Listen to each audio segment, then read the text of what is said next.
Alright, ladies and gentlemen, I definitely want to try something new here just to have a little bit of fun. Why not? Plus, I want to get some more videos out, definitely on the channel, just about a little bit more interesting things.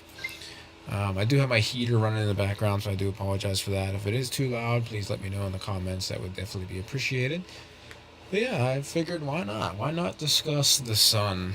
We don't have to go into great detail. We can just talk about basically, the basics of the sun, what it is, things like that. I mean, I think it'd be pretty fun.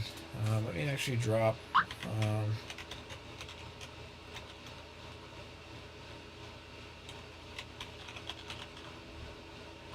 so I am going to drop the PayPal link in the chat there, guys.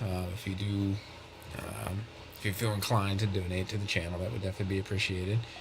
But yeah, I definitely want to do a little video about it. But yeah, it'll be fun. I think it'll be interesting. I want to do sort of a new format for this. It is going to be a little informal. I'm not going to make it super formal. But basically, what I want to do is that once if we go into any discussions or things like that, any website links, I'm definitely going to drop those website links here in the chat, and I will probably keep a sticky note on screen as well, at least for my references, so that way I can go back and add all of the links that we go into the description of the video, just so that way it'd be pretty neat to go into just talking about the sun a little bit. Definitely very interesting. Yeah, it should be cool.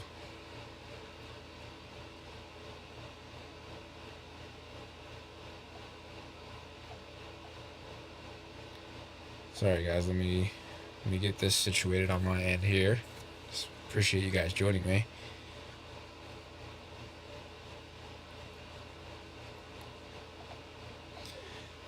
Alright. Let me put my phone on the charger for a little bit, put it right next to me. There we go. Hello everybody. Hope you guys are doing well. Feel free to comment in the chat, say whatever you want, just leave it at I shouldn't say whatever you want. Just be mindful what you say. There are going to be a few moderators in here, so, and I definitely will not hesitate to ban people if the conversation goes a little bit crazy, especially with foul language, things like that. I don't tolerate that on this channel, so just letting you guys know up front. I mean, I sometimes say things, but if someone's going to be rude in the chat, or don't be rude to others, don't be rude to me. If you guys want to talk about anything, just let me know. But this topic is going to be about the sun. So yeah, I just wanted to give some basic information on that, guys. So yeah, the sun is definitely incredibly fascinating, at least in my opinion. And it's awe-inspiring also. So you guys can see the sun on the screen. This is actually from yesterday. This is NASA's data from the Solar Dynamics Observatory. So this was actually the sun yesterday, so it's definitely pretty interesting. You can see it's basically a big, gigantic, glowing sphere of hot plasma. So it's basically composed of hydrogen and helium gases. So there's a lot of incredible features about the sun, actually, that we can actually delve into here. But I definitely want to keep things a little bit more relatable. I definitely want to keep things understandable for everyone. I definitely want to not go super scientific into everything, but if you would like me to, I definitely can. Or if you feel free to email me. Let me drop my email here in the actual chat, just in case after this video, if you guys want to email me about the sun, if you have any questions, we will definitely put that here in the chat for you guys. So worldweatherauthority@gmail.com is my email. So yeah, definitely. So let's talk about the size first, guys. Let's actually delve into the size of the sun. So the sun is very massive. Has a diameter of about 1.4 million kilometers, which is roughly 870,000 miles. So just to put that in perspective, guys, you can fit about 1.3 million Earths inside of the sun. So that's obviously enormous. I mean, we live on a planet. So we live on a planet that's about 6,700 kilometers in width. The sun is a lot more massive than that, guys. It's about 1.4 kilometers, so it's definitely pretty crazy. Is there a place on Earth where the sun doesn't rise? I'd have to think about that. Let me see here. I definitely have to think about that, actually. Well, let's take a look at the North Pole, for example, right? I'm gonna leave this image on screen right now, but yeah, I mean, I do believe there actually are places on Earth where the sun doesn't rise for at least a sort of period of time. I would definitely say that these areas are most likely located near Earth's poles. And so let's just see. I'm curious now. Let me see my physics book here real quick. Just want to see something here. But yes, actually, so near the Arctic Circle, right? So during the winter months, so just say winter, let's just say late November to mid-January, right? We can say December. We could say it's December to January. There are locations within the Arctic Circle, basically in portions of Alaska, Canada, Greenland, possibly Norway, Sweden, and Finland as well. And I would probably include Russia in that. But there's definitely an area or places on the Earth where that these places experience a continuous period of darkness, I'm sure. Basically, what that means is that the sun basically remains below the horizon throughout the day. And the region will actually stay in a constant, I can't say constant or complete darkness. I would call it constant twilight. So let's call that constant twilight. And also near the South Pole, there's an area called the Antarctic Circle. So the North Pole, we have the Arctic Circle, and down at the South Pole, we have a place called the Antarctic Circle, which includes portions of Antarctica. So I can probably pull this up just to show you guys. Arctic Circle. So let's actually pull this up. Let me change this to a display capture for you guys so it would be maybe a little bit easier to see. Let me change this on the fly. I apologize, guys. Let me do this properly. And let me actually expand this slightly. I hope. Let's hope this works. Okay. Let's get this going here.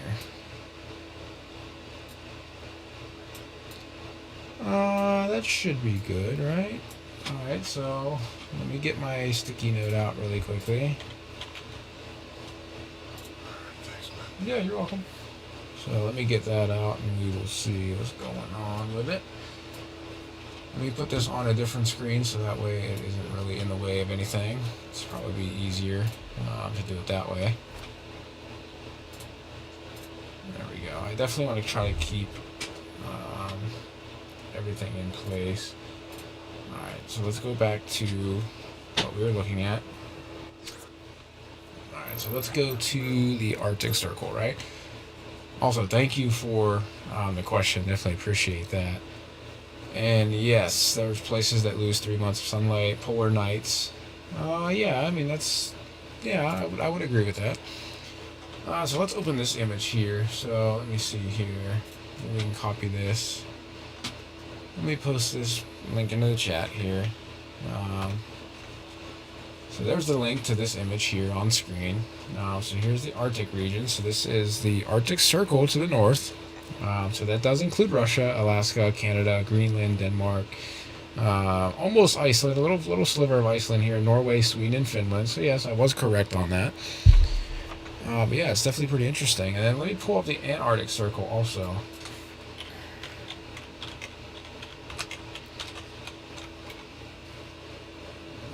Let me see if I probably didn't spell that right, but that's okay. So yeah, Antarctic Circle basically traverses the entire continent of Antarctica. So this is the winter months here, actually, guys. So just say up here, just say we could say late November here. Here, let me post this link here as well, just so that way you guys can follow along if you want to. You can always go back and check it out. And let me make sure I'm curious. Let me see here. I definitely want to keep these links on a sticky note, so bear with me for 1 second, guys. Let's go here. I'm going to call this... actually, let's see here. Let's call this the Arctic Circle. Oh, maybe if I spell it right, it'd be nice. Arctic Circle. That's probably still not spelled right, but that's okay. Sorry guys, I'm kind of tired, but that's fine. I actually enjoy this. Antarctic Circle. It's actually nice being off right now. I know that for sure. That way I can actually come on here and interact with you guys a little bit more. It definitely gives me something to look forward to for sure. But yes, okay. So the winter months actually down here in the south will actually run from late May to mid-July. So areas within the Antarctic Circle, this would include parts of Antarctica. They basically experience the same phenomenon of the sun not rising above the horizon. So the region is engulfed in a prolonged twilight state. Let's call it twilight state. Let's actually see if I can pull a picture of... I know it's going to come up as the movie, but Twilight State... Twilight... Let's see... Not rising. Maybe that might come up. And of course it's going to pull up Twilight. I figured that. Twilight Sunset? Maybe? Well, we can probably... Twilight... Maybe Ants... Let's take a look at Twilight in Antarctica, right? Maybe we can find an image that's probably proper. I mean, this image right here is probably pretty good, I would say. That might be sort of the state of Twilight. Probably a little bit darker than that. Let's see. Maybe like this? Maybe? And maybe possibly like that. Maybe we can copy this image, this link as well, if you guys want to follow that. Maybe one of you guys can find a better image if you'd like. But let's take a look at that. Well,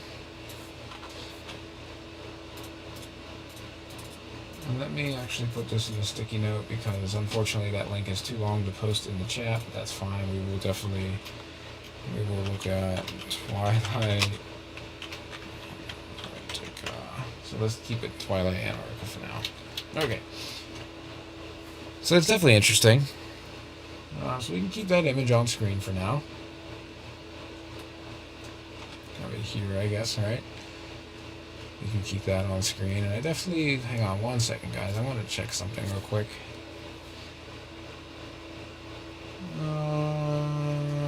Dang it. I wanted to make this a little bit more... stream settings, maybe? I wanted to make this ultra low latency, but that's okay. Let's keep this image on screen, right? So yeah, we can call that polar night. So definitely, Natalie, that's good. So it's important to note the duration of the polar night definitely varies depending on the specific location within the polar circles. So that's the Arctic Circle and the Antarctic Circle. Closer to the poles, the period of darkness will definitely become longer, and areas slightly farther away may have shorter periods of the polar night. During the summer months in these polar regions, however, the sun remains above the horizon for an extended period of time. This actually results in the phenomenon known as the midnight sun, which is definitely pretty interesting. So we can take a look at, let's take a look at, we can search polar night. There we go. We got some good images there. This one's definitely pretty good. So let's see if I can post this in the chat for you guys. Definitely leave this as a sticky note. Okay, that is the polar night. So let's take a look at this. I want to try to keep these. Okay, we'll call that polar night. And then we also want to do midnight sun as well. So we'll definitely do a quick search. So there's the polar night right on screen there, guys. So it's definitely pretty interesting. Let me make sure this is actually working properly. I'm going to transition this. There we go. So that's the polar night. Let's take a look at midnight sun.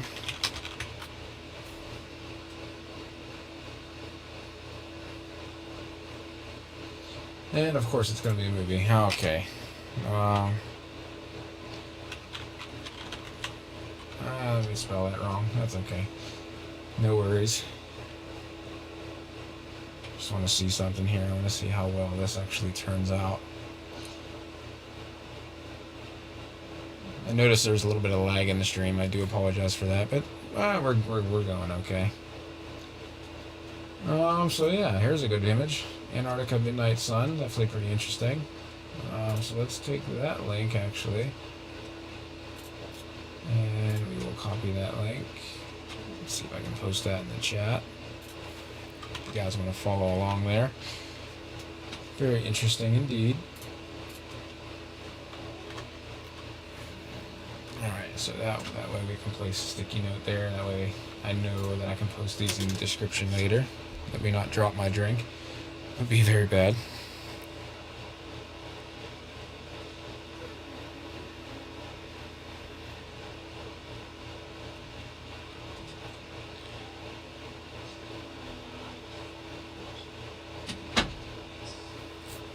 Definitely pretty interesting, at least, I think.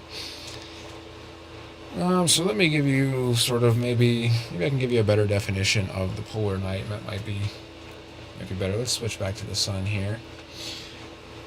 So how's the stream going, guys? Is it going okay? Any lag? Any crazy things? Any echoes? Any weird noises? Ghost maybe? Don't forget to laugh, guys. You know, laughing is definitely key to happiness. So don't forget to laugh. So yeah, let's actually go into the definition of the polar night. So let me pull that up for you guys.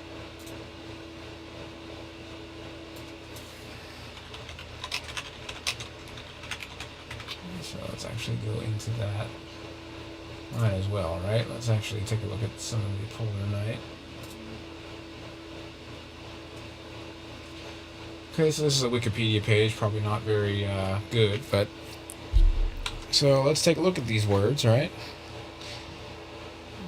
So let me just read this a little bit and let me get my own definition of it.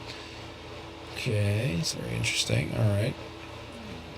All right, so basically from this page we can gather that the polar night is basically a natural phenomenon that occurs in Earth's polar regions. So this near the North Pole, which is the Arctic, and the South Pole, which is the Antarctic. So basically it's a period of darkness where the sun remains below the horizon for an extended duration, resulting in no daylight or sunrise. So that's interesting. I would probably say twilight. I'd keep it there. I'd rather use the term twilight. It's definitely interesting. So during the polar night, the tilt of the Earth's axis causes the sun's rays to be angled away from the polar regions. As a result, the sunlight doesn't reach these areas, leading to continuous twilight. The duration of the polar night varies depending on specific location within the polar regions. So within the Arctic or within the Arctic Circle, the polar night typically lasts for several weeks or even months, depending on the latitude. So basically, latitude is the further north you go. There are the lines, the lines that go across the globe from east to west. That's latitude.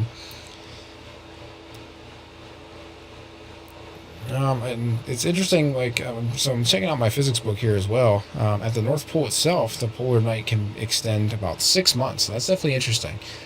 It'd definitely be pretty cool to see, polar night last that long. Especially, it'd be neat to travel to one of those locations for sure, just to experience that. So basically, let's take a look at the Antarctic area. The polar night also occurs down in the Antarctic Circle as well. It's lasting for a similar duration as in the Arctic. The South Pole experiences several months of continuous darkness and during this period as well. And I actually have some notes on this as well, so let me pull those out. I did prepare for this stream actually, so that's definitely pretty cool, at least somewhat. So let me get my notes out.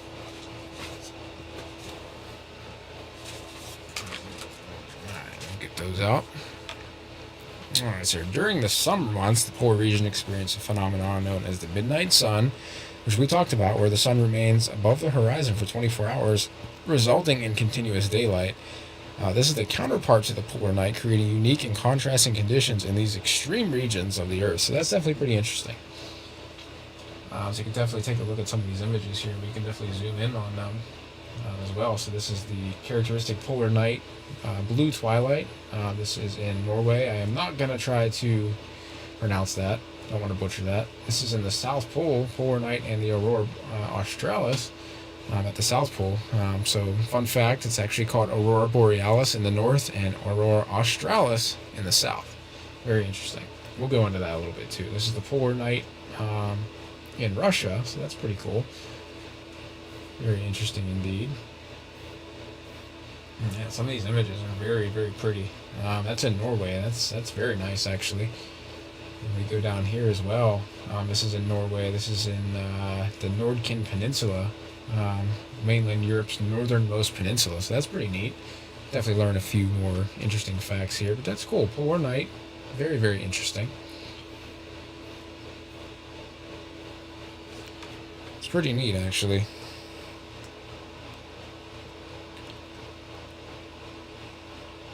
Sorry, guys. I want to make sure my stream is going properly here. Thank you guys for joining. I definitely appreciate it. Make sure you guys don't forget to hit that like button as well. And if you want to share this information, definitely feel free to do so as well. So basically, let's talk about the cause of this, right? So, curious if this actually has the cause of it or not. I don't think it does. That's okay. We can take a look at it though. Polar night cause, right?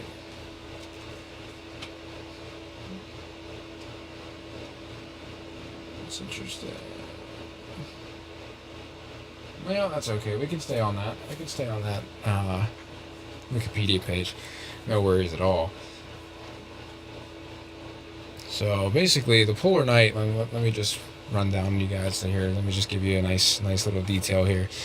So the polar night is actually caused by the tilt of Earth's axis in its orbit around the sun. So if you guys didn't know, the Earth's axis, I should say, is actually tilted at an angle about 23.5 degrees relative to its orbit around the sun. This tilt is the reason why we experience different seasons throughout the year. So if you didn't know that, let me pull up Earth's tilt. Let's put this link down here in the chat as well.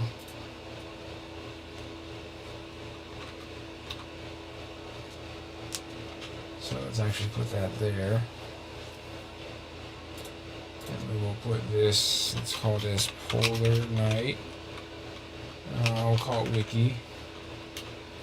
So let's post that there. And let's actually take a look at Earth's axis tilt. Definitely take a look at that. Let's pull up some images. There we go. That image is about sufficient enough there. So this, like I said, 23.5 degree axis tilt there. It's definitely why we experience different seasons as well. So during the winter months in the polar regions, such as the Arctic and Antarctic, so north and the south, the tilt of Earth's axis causes the sun rays to be angled away from these areas, as I said before. As a result, the sunlight is spread out over larger areas and becomes weaker. As the Earth orbits the sun, there comes a point when one of the poles is tilted entirely away from the sun. This results in the polar night, where the sun remains below the horizon for an extended period of time. So that's definitely interesting. So you can see, let's just say the sun is over here, right? We'll put the sun here. You can definitely see that the South Pole would actually be completely angled away from the sun at that point. So it's definitely pretty interesting. In the Arctic, or the North Pole region, experiences the polar night during the winter months, while in Antarctica, the South Pole region goes through the same phenomenon. Duration of the polar night varies depending on the latitude, and can range from several weeks to several months. So that's definitely pretty crazy. Let me see if I can put this in the chat here.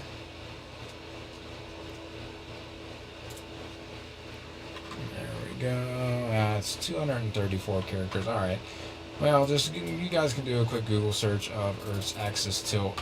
It'll come up with the same image. I will put this link in the sticky note here. It'll end up in the description later. So Earth's, we'll call this Earth's tilted axis. And we'll put the link there. So that'll be a link to this image right here on screen. So conversely, during the summer months in these polar regions, the tilt of the Earth's axis causes the sun's rays to be more directed or directly angled towards the respective pole. This leads to the phenomenon of the midnight sun, where the sun remains above the horizon for 24 hours, resulting in continuous daylight. That would be interesting. That would definitely be interesting for overnight workers such as myself, Lydia as well, and Keith.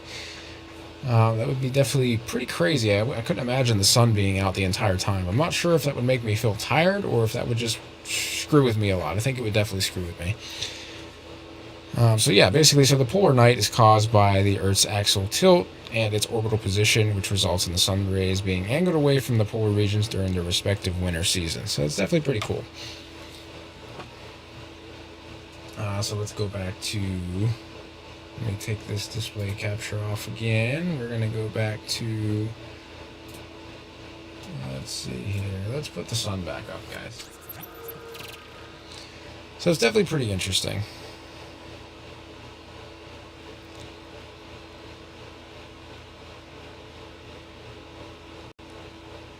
Sorry guys, I just want to make sure the stream is catching up here. Definitely appreciate you guys' patience. Definitely hit that like button, guys. Definitely appreciate it. Love the comments. Definitely keep them coming. Anybody that's watching can feel free to comment anything, whatever you guys want to talk about in the comment section.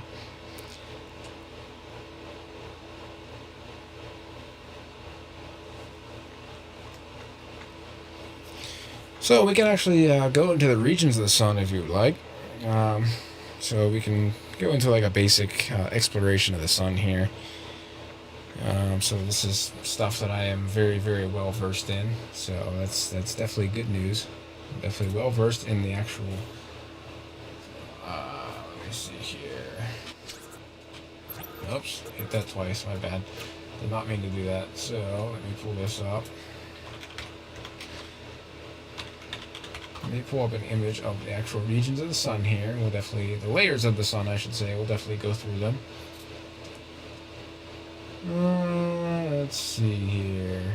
Yeah, we can do that. We can use this image. Let me put this up for you guys. Be interesting. Probably zoom in a little bit on this image as well. There we go. And we'll actually go through each of these. So let me see if I can post this in the chat. Let's see. This is the sun's regions. And of course not. Alright guys, so just do a quick Google search of the regions of the sun, or layers of the sun if you'd like.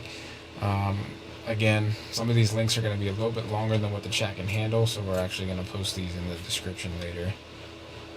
I did a magnetohydrodynamics, or MHD paper. Let me say that a little bit slower. Magnetohydrodynamics, or MHD for short. I did that for Dr. Dooley in my last semester, so that was definitely pretty interesting. He definitely enjoyed that paper. He didn't understand why I was there. But, alright, we're going to call this sun's layers, right? We'll call this the sun's layers, so we'll put that. Alright, so you can see the internal structure here. So we have the core, we have the radiative zone, and we have the convective zone. We also have areas here. We have subsurface flows, the photosphere, sunspots, solar flares, the chromosphere, corona holes, and prominences, right? So let's discuss the core, right? So let's take a look at the core. So this is the core right of the sun here. Let me get rid of the sticky note off screen. Sorry, guys. So at the very center of the sun is where you'll find the core, obviously. It's just like a core of an apple, guys. You're not going to find the core on the outside of the apple. You're going to find it in the actual center of the apple. Makes sense, right? So it's like the sun's engine, right? So it's where incredibly high temperatures and pressures cause hydrogen atoms to combine and form helium. And this is actually through a process called nuclear fusion, guys. So it's definitely pretty interesting. It's not like nuclear bombs, guys. That's nuclear fission. That's actually the splitting of atoms. The combination of atoms is actually called nuclear fusion. So this fusion process releases an enormous amount of energy in the form of light and heat. So that's why we get light radiating from the sun, and obviously the sun is very hot. It's a very hot celestial body. So it's definitely pretty interesting. So that's all I'm going to say about the core for now. We can definitely delve into it a little bit more. Let's go to the next zone down. So let's talk about or I should say up in this case. Let's talk about the radiative zone. So this is the zone that actually surrounds the core, guys. So it's definitely right in this area, this orange layer. So if you can just go around and depict that there. So this is basically like a thick soup of super hot plasma. So plasma is the fourth state of matter. It consists of many charged particles, right? So we'll definitely get into what plasmas are later on. But here, energy from the core is transported outward through a slow process known as radiation. We're all familiar with radiation. You know, when you go to the doctor, you get x-rays, things like that. Cancer treatments, they also use radiation as well. Definitely takes a toll on the body. But we might go into some of that. So let's basically talk about photons, right? So those are particles of light. So just remember that, photons. That means particle of light. So these photons bounce around, gradually moving toward the next region. So that would be the convective zone. That would actually be the zone up into this yellow region here. So just remember that. Particles of light are called photons. It's definitely a very interesting topic. Just do a quick Google search of photons. You guys will definitely see what I'm talking about here. All right, so the convective zone is actually above the radiative zone in the so we can definitely see that here. Obviously, it's above, so it's actually moving towards the outer portion of the sun, or if just think of it moving towards the skin of the apple here. So just imagine it as a bubbling pot of water or boiling soup, or you can say. So it's basically, it's interesting. That's why it's called convective. It's the same thing why thunderstorms are called convective, because it looks like a boiling pot of water. If you look at it from above, that's basically what it looks like. It's definitely pretty cool. So in this region, energy is transferred through convection, where hot plasma rises and cools near the surface, and then sinks back down, and this cycle sort of repeats, right? It's basically the same thing that what happens in a pot of boiling water, right? It's definitely pretty interesting.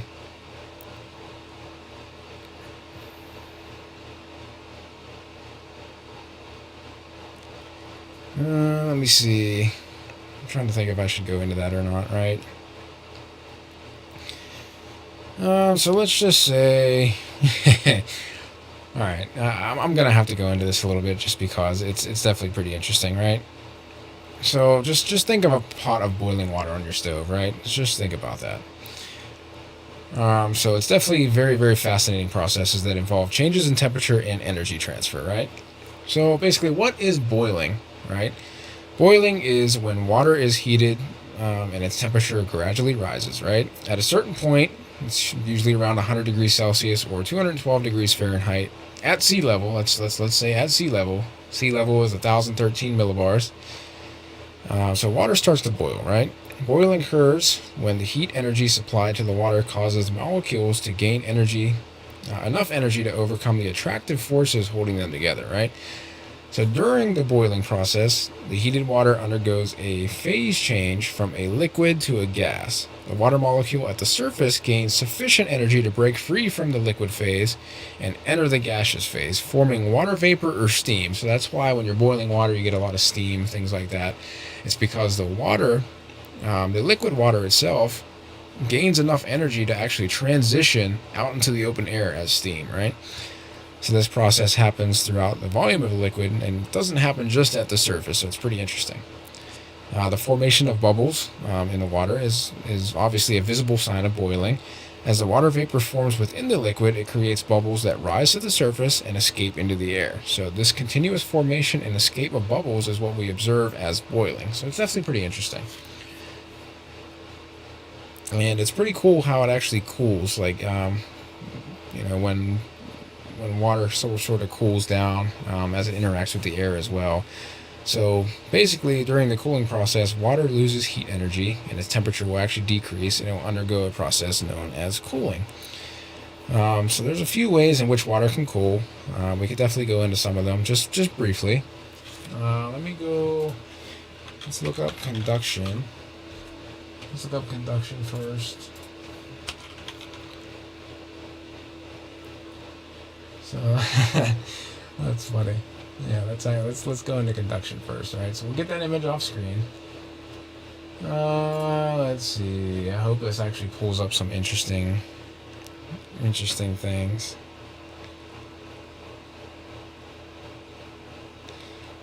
All right, let me make sure this is actually working properly. Let me see. I don't want to do like, I don't want to do, let me see here, this might be a better search. Alright, let's go and do the conduction process, right? So basically, alright, we'll just pull up a random image here. Alright, conduction, there we go. Well, it's not really that good of an image, right? Okay, here's conduction, right? Alright, so when a cooler object comes in contact with warmer water, heat is transferred from the water to the object through conduction.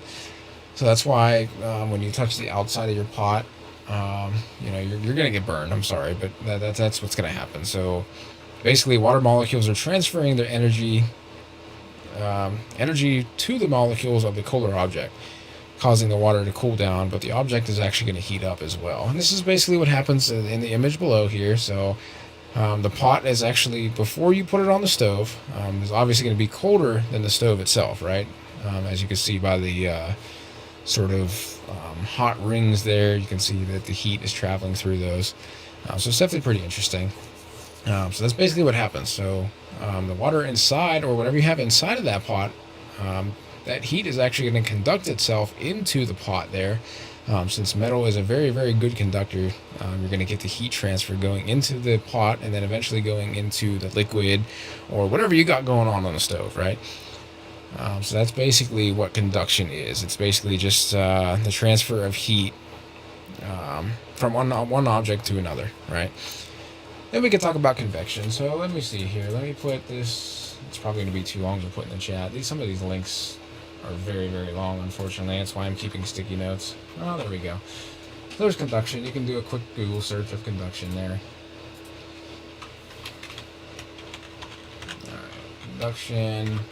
There we go. Alright, we got that as a sticky note. Let's look at convection. Alright? Let's move on to convection. Let's see if I can find a... okay. Convection... process, maybe process would be easier to see here. Alright, there we go. There we go. That's not bad. It's not a bad image. Alright, so convection, right? So in liquids, which includes water, convection plays a significant role in cooling. As the water near the surface becomes cooler, due to the interaction with the air above it, it becomes denser and then sinks down to the bottom, while the warmer water from below rises, since the warmer water actually has is less dense than the colder water. It's very interesting. So this actually creates a convection current that facilitates heat transfer and helps to cool the overall body of water, right? So it's definitely pretty cool. No pun intended there. Sorry, I didn't mean to say that. I'm so weird. All right, let me see if I can put this in here. Let's see. Let me place this in the chat. There we go. 177 out of 200. There we go. All right, we're going to call this convection, right?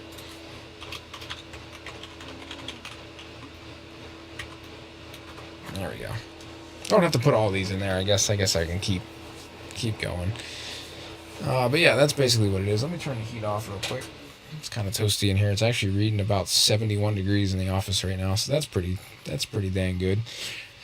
It's about 3 o'clock in the morning here on the East Coast. So that's definitely interesting. Time's flying, I can tell you that. We've been on live stream now for about 39 minutes, almost 40 minutes. So definitely appreciate that. All right, let's go into the next portion. Let's talk about evaporation, right? I do apologize that I'm skipping topics like this, but it's interesting. Let's see here. Here we go. This is a good image, right? This uses a Bunsen burner. I'm sure you all know what a Bunsen burner is. If you guys had chemistry in high school or middle school, you know exactly what I'm talking about here. So evaporation basically is another way water cools, right? So when water molecules on the surface gain sufficient energy, they break free from the liquid phase and enter the gaseous phase as water vapor. So you can see the steam right there. So you can see the water here. So this is a mixture of salt and water. It could just be water just on a boiling stove. You know, when you're boiling water on a stove for, well, I guess I can't say that because a lot of people do put salt in their pasta water. But anyway, just say if you didn't add salt to the pasta water, right, it'd be the same concept. So this phase change requires energy, which is taken from the surrounding water, causing the water to cool down. So it's definitely pretty interesting. So phase changes take energy out of the system. So let's keep it that way. So this is why we feel a cooling sensation when we sweat, guys, right? So the water on our skin evaporates. This actually takes heat away from our bodies. So that's actually a process of evaporation. So when you sweat and you get those little water molecules or sweat molecules, whatever you want to call them, on your skin, eventually when the air comes by, you start to feel that coldness. You start to feel kind of good. You don't feel as hot anymore. So that's basically the air taking heat away from your body through the process of evaporation. So it's definitely pretty cool. So we can put this link. That link is pretty long, so we're going to just call this Evaporation. And we will post that there. So let's just keep going, guys. All right, so we have another way, right? Let's talk about radiation, right? Let's see if this works properly. Radiation. I hope this is actually going to be interesting here. There we go. There's a good image. You can see this guy foolishly placing his hand on the hot metal portion of the actual handle of the pot. Yeah, you never want to do that. So if you have a pot for some reason that doesn't have any insulator on it at all on the handle, don't touch it. I'm sure you have all learned this lesson before. You don't want to place your hand on a hot stove, guys. Unless you really don't feel anything, or maybe you just want to do it for fun, which if that's your form of fun, we're probably not going to be friends. But anyway, all right, so we have radiation here as well. So water can cool through radiation as well, where it emits thermal energy in the form of electromagnetic waves. So that's definitely pretty interesting, guys. You can definitely see these sort of look like little waves coming out here. So this radiation occurs at all temperatures, but it becomes more significant as the temperature difference between the water and its surrounding increases. So that's definitely pretty interesting. We'll go into that, maybe. We'll see. Yeah, there you go. Use a towel, or at least use a pot holder or something. Maybe I want to get a 3rd-degree burn. Don't tell me. I would feel really bad if you decided to do that one day. So I promise I won't call you crazy. But yeah, that'd be interesting. I don't know about that. I don't know if I could bring myself to actually want to get a 3rd-degree burn. That'd be interesting. I don't know. We shall see. I've gotten them before. Well, not 3rd-degree burns. I've gotten burned from the stove before. Luckily, I made tacos and made spaghetti and didn't get burned there. But I'm sure eventually I'm going to get burned on something. All right, so let me put this in the. Can't put it in the chat. I'll just put it. So this is radiation, guys. So if you just type in radiation, you're gonna come up with all sorts of results. Do like stovetop radiation. Talk about that. Put that in the Google chat. It'll understand what you're talking about. All right. So overall, whether water is boiling or cooling or plasma, things like that, as in the sun. These processes involve the transfer of energy, so this is either adding heat energy to cause boiling or removing heat energy for cooling. So understanding these processes helps us appreciate the dynamic nature of water and its response to temperature changes. Same thing with the sun, guys. So let's actually go back there, right? Let's go back to the sun, our dear old friend, the sun, right? That's what we're talking about here. Sorry, I'm letting the live stream catch up.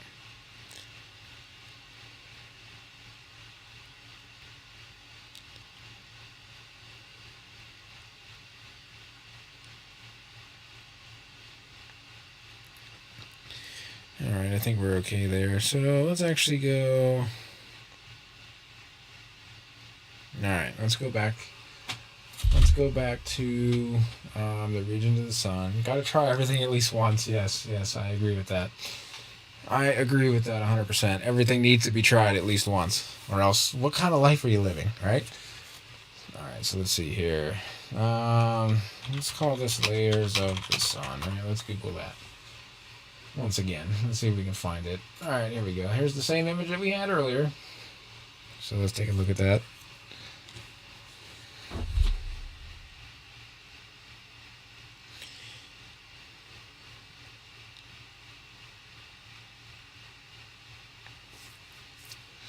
Alright, there we go. So we're doing good there, right? We're doing good.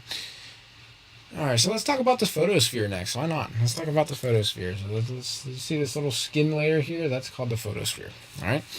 So the photosphere is the visible surface of the sun that we see, right? It's basically, let's consider it the sun's outer skin, like an apple, right? This region emits the majority of light and heat that reaches us on Earth. So the temperature in this region is about 5,500 degrees Celsius. That's almost 10,000 degrees Fahrenheit, guys. 5,500 degrees Celsius, let's see, it's about 9,932 degrees Fahrenheit or so. You can also see sunspots here as well. So let's actually go back to the sun here. So you can see these darker regions like this, and sort of like this down here, right? So those are called sunspots. They're cooler and darker areas and can sometimes be observed on the photosphere, right? So it's definitely pretty interesting. We'll go into sunspots a little bit later. Let's actually go into the chromosphere. So you guys can see the chromosphere here. This is exactly what we see everywhere on the sun here, right? This is the chromosphere. So basically, the chromosphere is above the photosphere. Think of it as the sun's atmosphere, just like the Earth has an atmosphere, where planes fly, things like that, birds fly. So let's think about that, right?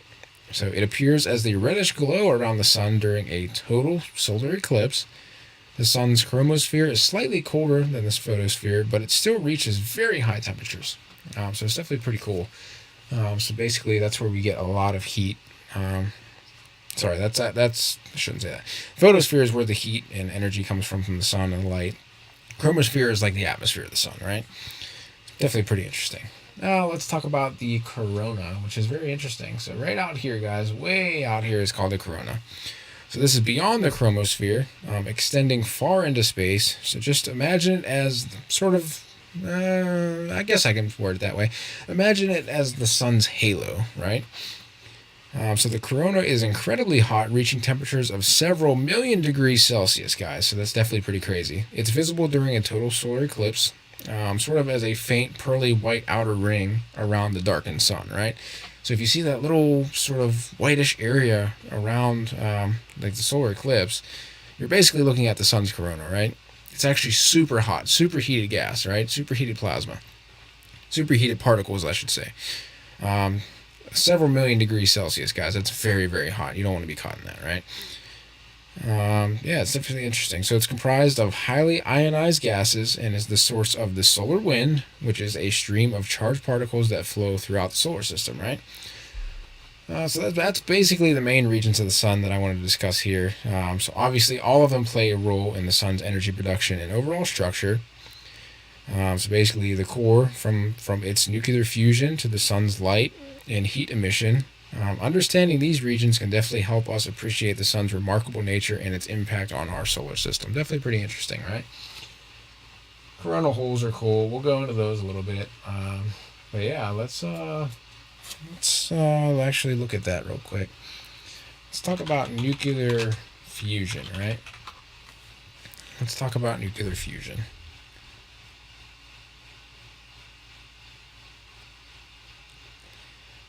All right, let me let the live stream catch up again.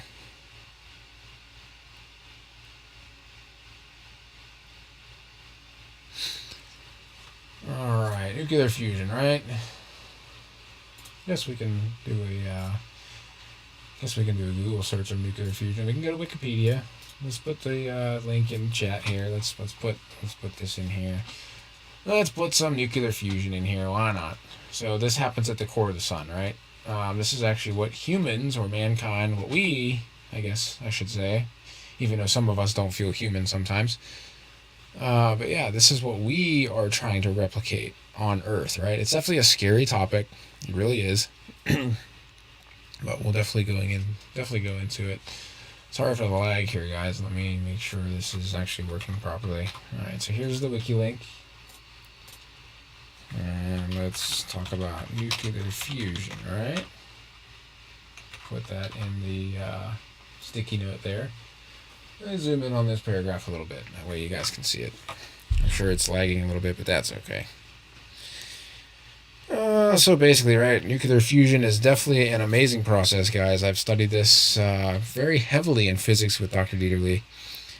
It powers the sun, right, and other stars in the universe. It's not just the sun. It's also other stars. We can name a few stars: Betelgeuse, things like that, right? There's a couple stars out there we can name, right? So basically, like I said before, it involves the merging or fusion. That's why it's called nuclear fusion of atomic nuclei to form a new nucleus. I'm sure you guys know what a nucleus is, right? It's at the center of an atom. So we can delve into this process a little bit. So just looking at this paragraph here, see it talks about iron 56, nickel 62. Let's not get into all that, right?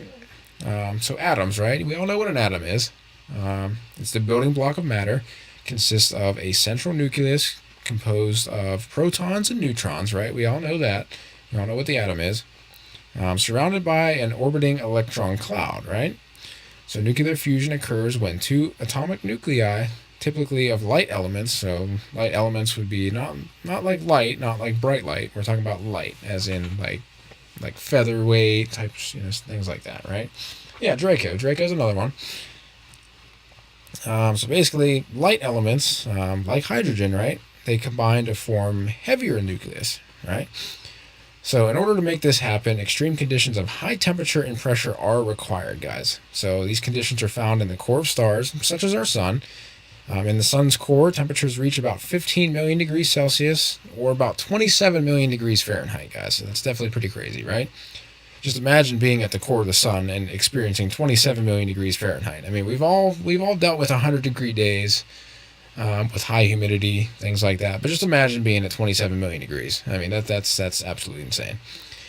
And the pressure in the center of the sun is super immense due to the gravitational forces exerted by the sun's mass. Right? We're not going to go into the super crazy equations here, but things like that. But if you guys want to, just let me know.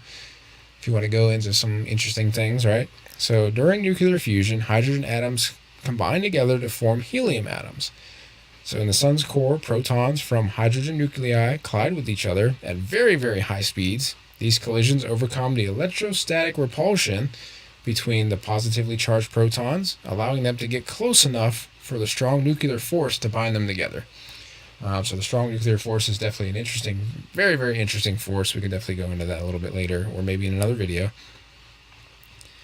So this is basically a binding process, releases a tremendous amount of energy into the form of light and heat. That's exactly why our sun glows, and that's exactly why it's hot. So it's definitely pretty cool. Yeah, I don't like sweating either, to be honest. Sweating sucks. I want to take a shower immediately after I start sweating, but... So the fusion reaction in the sun's core, known as the proton-proton chain. So let's take a look at that, right? We'll take a look at the proton-proton chain, right? Just to show you guys. Definitely pretty cool. Pull up an image of the proton-proton chain. We can use this, right? Well, I'd rather not. That's even a worse image. There we go. We can use this image, right? We can use this image here. So basically, it's sort of like a GIF image that shows protons colliding together, creating heavier nucleus. So it's definitely pretty interesting. So this involves several steps, guys. So in the first step, two hydrogen nuclei or protons combine together to form a deuterium nucleus, one proton and one neutron. And this actually releases a positron, right? A positron is a positively charged electron. And it also releases a neutrino. I'm sure you guys have heard neutrinos before. It's definitely very interesting. I'll let you know what happens when nuclear fusion goes wrong. I'll definitely let you know, right? So this step requires a weak nuclear force to convert one of the protons into a neutron, so it's definitely pretty cool. The deuterium nucleus produced in the first step can then fuse with another proton to form helium-3 nucleus, or two protons and one neutron. This fusion releases a gamma ray photon, so basically gamma radiation, right? Finally, the two helium-3 nuclei can collide and fuse to form a helium-4 nucleus, which is two protons, two neutrons, releasing two protons as byproducts. So it's definitely very interesting. The energy released in nuclear fusion comes from the difference in mass between the initial hydrogen nuclei and the resulting helium nucleus. So this mass difference is converted into energy, which follows Einstein's equation, E equals mc squared, right? Where E is the energy, m is the mass difference, and c is the speed of light. All right, we'll pull up Einstein's equation here. Let me put this, we'll talk about proton-proton chains. We talked about that. Don't laugh at this, but in physics we call this the PP chain. I know some of you are going to laugh at that. I'm very, very, very confident that somebody's going to laugh at that. PP chain, yes. We used to have running jokes in physics class about PP chains. Very scary. Very scary thought. Sword fighting is not involved, but we'll just go there, right? So Einstein's, oops. I do have a video on Einstein's equations, actually on here as well on YouTube if you want to check that out. There we go. So here's Einstein's equation, right? E equals mc squared. So E is energy, m is mass. Obviously the equal sign means equals, if you didn't know that. And squared, the 2 there means squared. Speed of light, constant. It's 2.998 times 10 to the 8th meters per second. Pretty cool. So this released energy provides the light and heat that radiate from our sun, warming our planet and enabling life to exist. So basically, the Earth is in a zone called the Goldilocks zone, which we'll get into. I'm not sure about in this video, but definitely pretty cool. Is it the same nuclear fusion as Chernobyl was nuclear fission. Yeah, nuclear fission was Chernobyl. So basically, right now, scientists are actively researching and experimenting with nuclear fusion as a potential future energy source here on Earth. So basically, if we can replicate the conditions and control fusion reactions on Earth, it could provide a clean, abundant, and virtually limitless energy source with minimal waste and environmental impacts. So that's definitely pretty good there. So basically, in short, right, nuclear fusion is a process where atomic nuclei combine, releasing a tremendous amount of energy. It occurs in the sun's core and other stars, sustaining their brightness and heat. Understanding nuclear fusion has profound implications for our knowledge of the universe and our quest for sustainable energy solutions.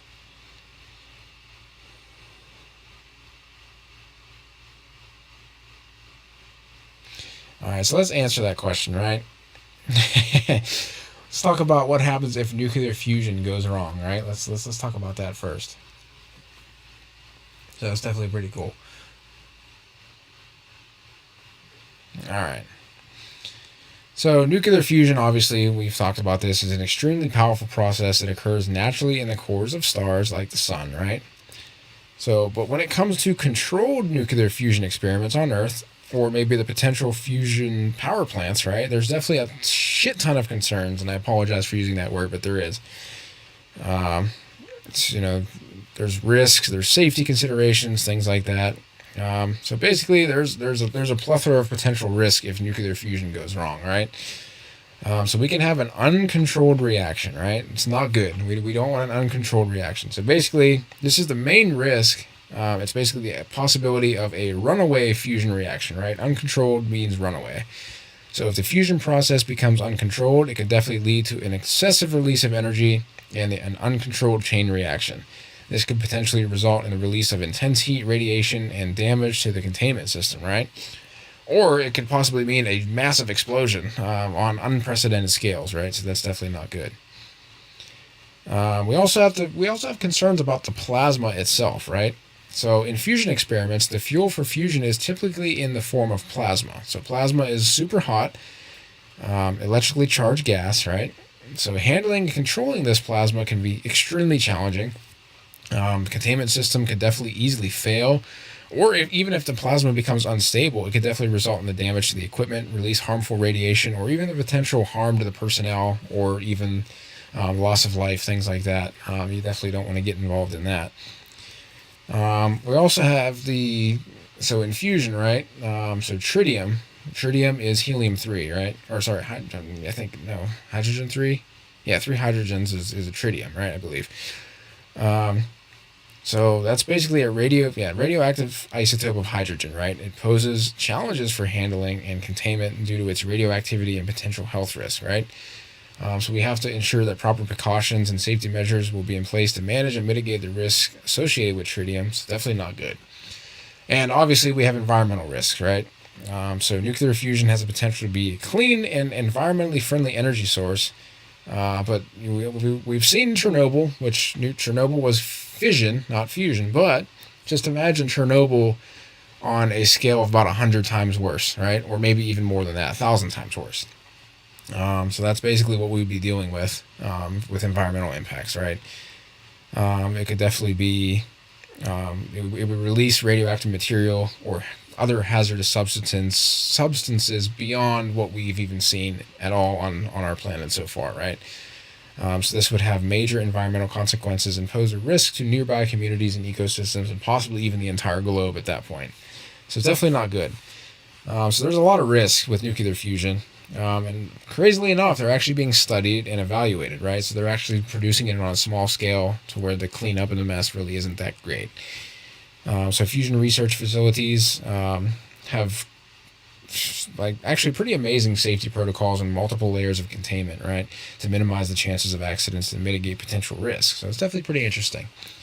Ongoing research and advancements obviously aim to improve safety measures and enhance the understanding of fusion processes. So there's obviously,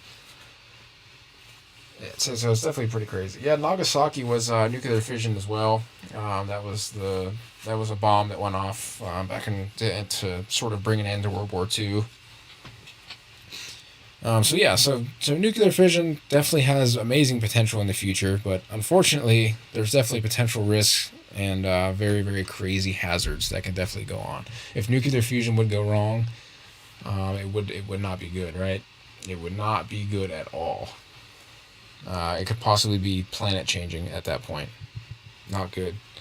And I just heard that my Uncle Joe crossed 83,000 views on his last video, so definitely that's freaking absolutely fantastic. Shout out to you, Joe.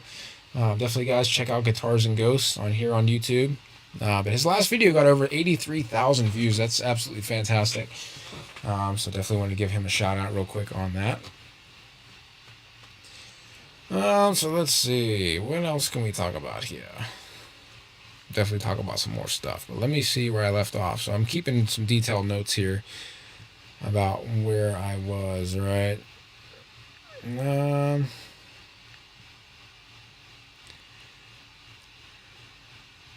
Alright, let's go back to the sun's image, right? Let's see. Yeah, congratulations, Joe. Definitely 83,000 views. It was an alien video, so that's definitely pretty cool.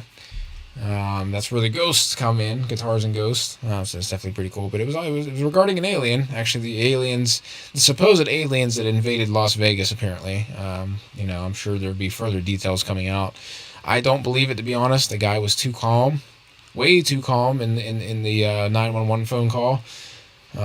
He was having a party at his house, and apparently there was a few people there. They went outside to investigate. None of them had weapons on them. I'm not sure if you can even have weapons in the city of Las Vegas, but I'm sure you can.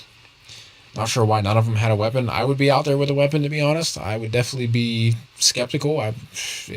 First, I'm not calling 911, to be honest. I'm really not. If there was aliens out here, the last person I'm calling is 911. Let's just put that straight, right? I'm grabbing a gun and I'm going out there. I'm gonna see what's going on. And if they're hostile or whatever, then I'm gonna take care of what I gotta take care of. But that's a whole different story, right? So let's go back to Layers of the Sun again, right? Let's see here. Let me see if I can go back. Let's go back to this image again, right? All right, so let's go back into the sunspots a little bit. So these little areas here are called sunspots. So they can be observed on the sun's surface or the photosphere. They have lower temperature than the surrounding regions, so they're around 3,500 degrees. 3,500 degrees is about 6,300 or so degrees Fahrenheit. Sunspots are cooler due to the strong magnetic fields inhibiting the upwelling of heat from the sun's interior. So it's definitely pretty interesting. So magnetism definitely plays a role in the sun. We'll definitely take a look at that. Yeah, I mean, it's interesting. We'll see. We'll see. I don't believe that they was actually aliens. I don't know. from what I can see on the outside, I mean, I'd rather have a team of investigators go check it out, and I'd rather get their findings than what's going on down there. But it's interesting. All right, so we talk about solar flares and prominences, right? So they're the same thing. So occasionally the sun experiences intense bursts of energy known as solar flares and prominences. Solar flares are sudden releases of magnetic energy, resulting in enormous explosions that release vast amounts of light, heat, and charged particles. Prominences are huge loops of plasma that extend from the sun's surface, often following the sun's magnetic field lines, right? They can definitely have major impacts on Earth here, right? Solar flares, prominences, things like that. So it's definitely pretty interesting. We can have aurora borealis, aurora australis. We can have coronal mass ejections, CMEs, that basically can fry everything electrical on Earth if it's powerful enough. So that's definitely interesting. Definitely don't want to see that in my lifetime. Sure, you guys don't want to see that either, right? So the impact on Earth, right? The sun definitely plays a crucial role in sustaining life on our planet. It also provides light and warmth necessary for photosynthesis, which is a process by which plants convert sunlight into energy. Additionally, the sun's gravitational pull keeps our planet in its orbit, maintaining stable climatic conditions. The sun has been acting a little bit weird lately, but we'll go into that maybe in a different video. I definitely don't want to get into that just yet. I do have some theories, though, so will definitely be interesting. So obviously in astrophysics and astronomy, the sun, studying the sun definitely helps scientists, physicists, things like that, gain insights into the behavior of other stars in the universe. It also helps us to better understand phenomena like solar storms, which can affect Earth's communication, communication systems and power grids. Definitely not a good thing if that happens. And also, guys, just remember this, right? So when you look at the sun in the sky, right, and you see it, obviously you don't want to look directly at it for long periods of time, but you see it. When you walk outdoors during a sunny day, you see it, right? How big does the sun appear in the sky? It looks tiny, doesn't it? It looks very tiny. But unfortunately, it's actually a colossal celestial body, and it has unimaginable power, guys. It's definitely pretty crazy. It looks tiny, And that's why I always say this brings into perspective, right? This at least into my life, right? You walk outside and you see the sun, it looks tiny. It's not tiny. It's very, very big, right?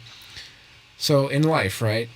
Always remember that the smallest things do matter, right? I oftentimes forget about this. I do. But the smallest things in life do matter. So just take that for what it is. I mean, the smallest things in life can turn into the biggest achievements. And like these videos, right? To me, they're small. They're little small things that I like to do in life. And one day I do hope that this channel does grow to be big, and I can spread this information out there. So that's how I've been looking at life lately. The small things do matter, so always remember that. The sun's constant fusion reactions and radiant energy make it an incredible source of life and wonder in our solar system. So it's definitely pretty crazy. So let me see here.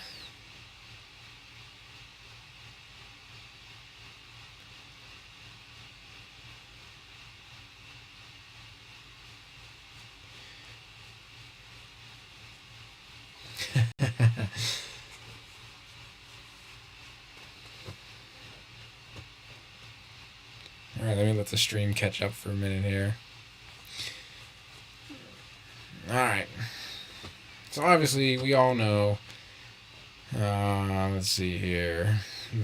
How do I put this? Alright, let's put this in a different way.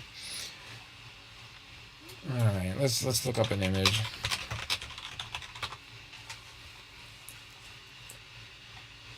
Let's see. Alright, let's pull this up. Alright, let's just pull this up. Since this is a meteorology channel, mainly, let's put this up. Sun and weather. Alright, we'll put that in the sticky note. We'll put this at the end in the description, right? So yes, the sun does play a crucial role in influencing weather. Good lord, let me pronounce that right. Weather patterns on Earth, right? So energy. So the sun's energy drives the entire atmospheric system on Earth, right? It's basically it's providing the primary source of heat, and it initiates various atmospheric processes. So we can explore this in detail, right? Let's not go too in depth, right? So the sun heats the atmosphere, right? So the sun radiates energy in the form of sunlight, which reaches Earth's atmosphere. So the Earth's atmosphere absorbs some of the solar radiation, particularly in the lower layers. The absorption of solar energy by the atmosphere leads to the heating of the air, right? And we can also talk about the heating of the air, right? It's not going to heat everything uniformly. It's going to heat it sort of unevenly, right?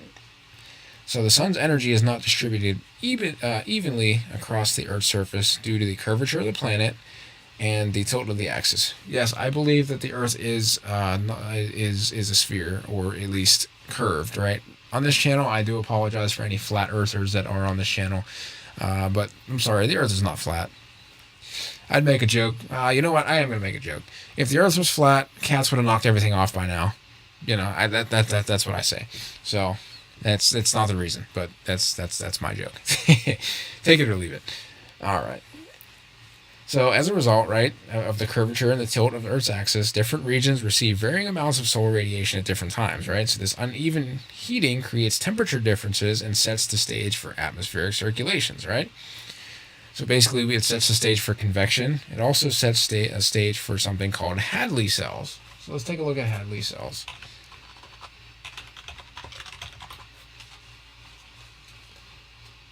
All right. Let me pull up an image of Hadley cells, right? Here we go. Let's pull up a crude image of this. Put this in a sticky note here. We'll call this Hadley cell. All right. There we go. All right. So as sunlight warms the air near the equator, it becomes less dense and rises. This upward movement initiates a process called convection. The rising warm air forms an area of low pressure near the equator. So this ascending air, this rising air, then moves towards the pole, and it cools and becomes denser, and it descends in the subtropical regions, creating areas of high pressure. This circulation pattern is known as the Hadley cell, which influences the formation of trade winds and tropical climates. So you can definitely see that here. It's definitely pretty interesting. So you have the air rising there, eventually moves northward, and then comes back down and cools. So it's pretty neat. So this is what's called a Hadley cell. I will zoom in on that for you guys there. That way you guys can see it.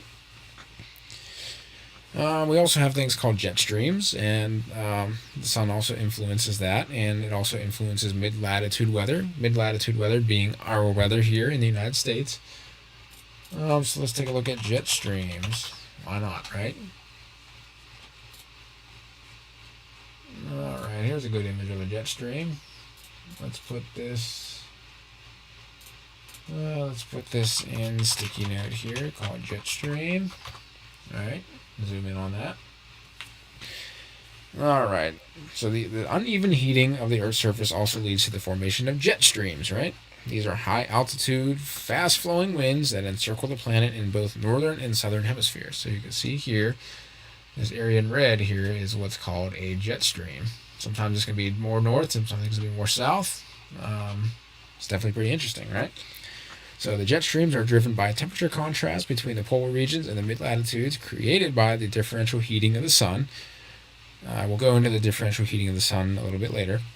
They influence the movement of weather systems such as thunderstorms, and they also play a role in shaping weather patterns in the mid-latitudes, right? So, if we move on a little bit, we can talk about the water cycle on Earth here as well. We can tie that into evaporation. We all know what evaporation is, right? Talked about that. Talked about sweat, evaporation. So let's take a look at the water cycle. We'll put this on here.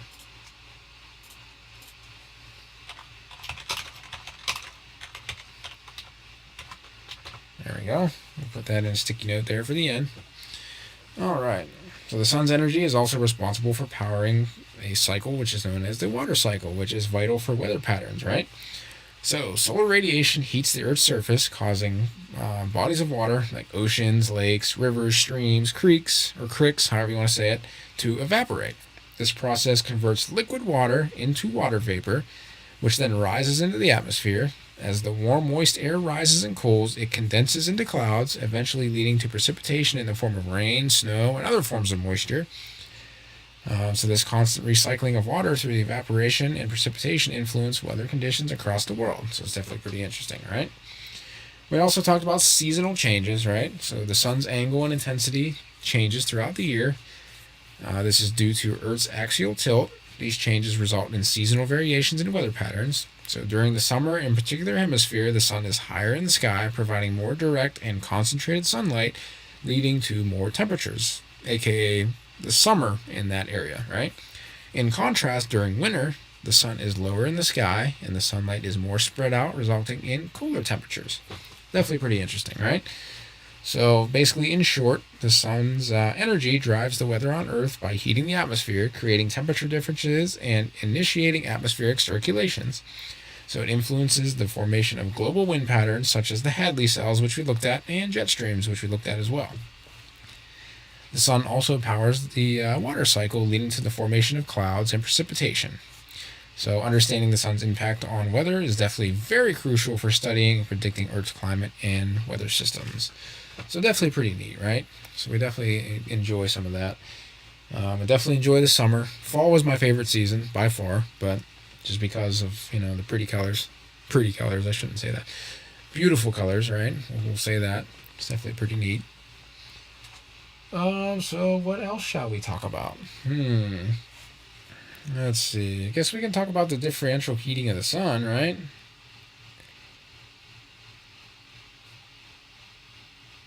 Let me wait for the stream to catch up a little bit.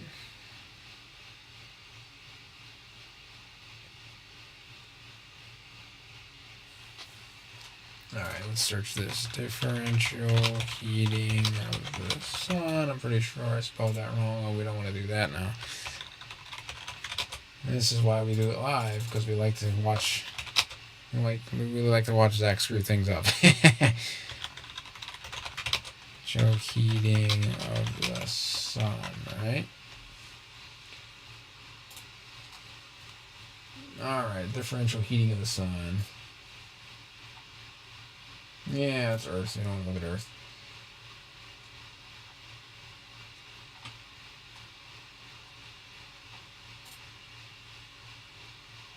Alright, there we go. Talk about that, right? Alright, so differential heating of the sun. We can look at it as the actual sun, or we can actually look at it as Earth, right? So here's the differential heating of the Earth from the sun's rays, right? So you can see the solar energy coming down at the equator, spread across a sort of smaller area, but then you can see the solar energy in the poles there in area B. You can see it's a larger area than area A there. So this refers to the uneven distribution of solar energy across Earth's surface. This occurs to various factors such as the curvature of the Earth, the tilt of its axis, and the varying angles at which sunlight strikes different regions. So we can see that there. So it's pretty cool. Yeah, you're right. Fall is the best. It's not too hot, not too cold. It's almost perfect, right? So let's explore this in detail, right? So curvature of the Earth, right? Let's take a look at curvature of the Earth.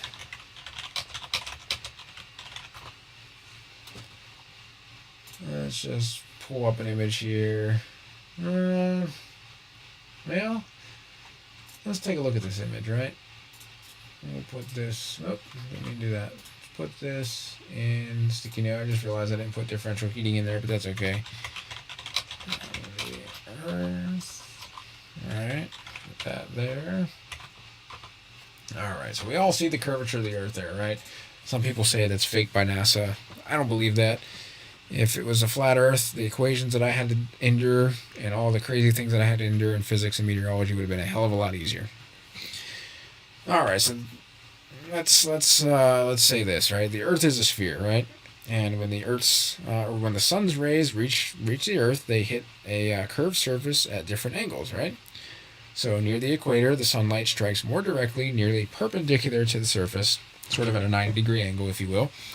As we move towards the poles, however, the same amount of sunlight is spread over a larger surface area due to the curvature. This results in less concentrated energy per unit area, right? So it's definitely pretty cool. Let's talk about that angle for a minute, right? It's called angle of incidence. So let's take a look at that. Incidence. I don't spell that right, I don't think, but that's okay. Or maybe I did. All right, angle of incidence. All right, sunlight. Let's take a look at it in sunlight terms. There we go. Incident angle effect. Right there we go. So we can definitely see that that's very interesting. Let me see. I guess we can look at this image. This image might be a little bit better. That's from Getty Images, so I don't know if I'm allowed to share that or not, but I'm sharing it. All right, so the angle at which sunlight strikes a particular location also affects the amount of energy received, right? Makes sense. So when sunlight arrives at a steeper angle, the same amount of energy is spread over a larger surface area, reducing its intensity. So you can see the bottom image there. So right in here. This is why the sun feels less intense in the early morning and late afternoon when the sunlight has to pass through more atmosphere and arrives at a shallower angle. Whereas you can see this area here, it's actually coming in at a much direct angle here. Thus, this area is a little bit smaller. It's definitely pretty interesting, right? We also have seasonal changes, right? As we talked about. The Earth's axis is tilted relative to its orbit around the sun. This tilt, combined with the spherical shape of the Earth, results in seasonal variations in the intensity and angle of sunlight. So as the Earth orbits the sun, different regions receive varying amounts of solar radiation depending on their position relative to the sun, right? So let's look at this. Sorry for my loud typing. Apologize for that, but let's take a look at this, right? There we go. So let's zoom in on that. You can see the angle change there. Let's actually move this over. There we go. All right, so in summer, right? So during the summer season in particular, in the southern hemisphere, northern hemisphere, however you want to do it, that hemisphere would actually be tilted towards the sun, right? So this means that sunlight arrives more directly, covering a smaller surface area and providing greater concentration of energy. So this basically results in warmer temperatures, right? So the more direct light that you receive, the more direct sunlight, the warmer you're going to feel, right? Makes sense. So in the winter season, however, the same hemisphere, just say, is tilted away from the sun. Sunlight arrives at a lower angle, spreading over a larger surface area, and with less concentration of energy, this leads to cooler temperatures. So this is why we have seasonal variations, and it's all due to that 23.5 degree axis tilt there, right? We also have the equinoxes. So let's say during the spring and autumn equinoxes, neither hemisphere is tilted towards or away from the sun, right? Sunlight strikes the Earth more directly along the equator, resulting in relatively balanced heat between the hemispheres. So it's definitely pretty interesting there. You can definitely see that. You can see the line of solstice there. It's definitely pretty neat. And we also have differential heating between the land and water as well. So differential heating is also influenced by the contrasting properties of land and water. Land surfaces heat up and cool down faster than water surfaces, right? So during the day, land absorbs solar radiation more efficiently, becomes hotter compared to adjacent bodies of water. The land transfers some of its heat to the overlying air, creating localized temperature differences and influencing regional wind patterns. So it's definitely pretty interesting. We also have things called land breezes, sea breezes, things like that. We'll get into that in a different video. I think I have a video actually based on that. So let's put this in here. Let's just name this axis tilt. I think we already have one of these, but that's okay. We'll put this in here. This is a more precise image. Definitely a little bit better. Yeah, that would be bad. If I would pass gas every time that I type, there'd be an issue. I don't think I could be in a room with anybody, especially near a computer with me. That'd be pretty bad. So basically, the differential heating of the sun creates variations in temperature and atmospheric conditions across the Earth's surface. These temperature differences initiate processes such as convection, which drives atmospheric circulations and the formation of weather systems. So understanding this topic is definitely very crucial for comprehending global climate patterns, regional climate variations, and the overall functioning of Earth's atmospheric systems, right? So that's definitely pretty cool. Let's see here.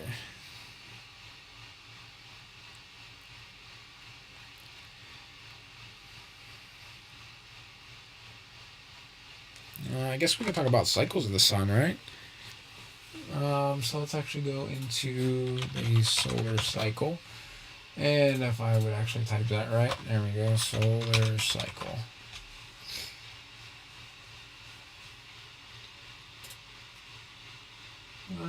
Let's see here.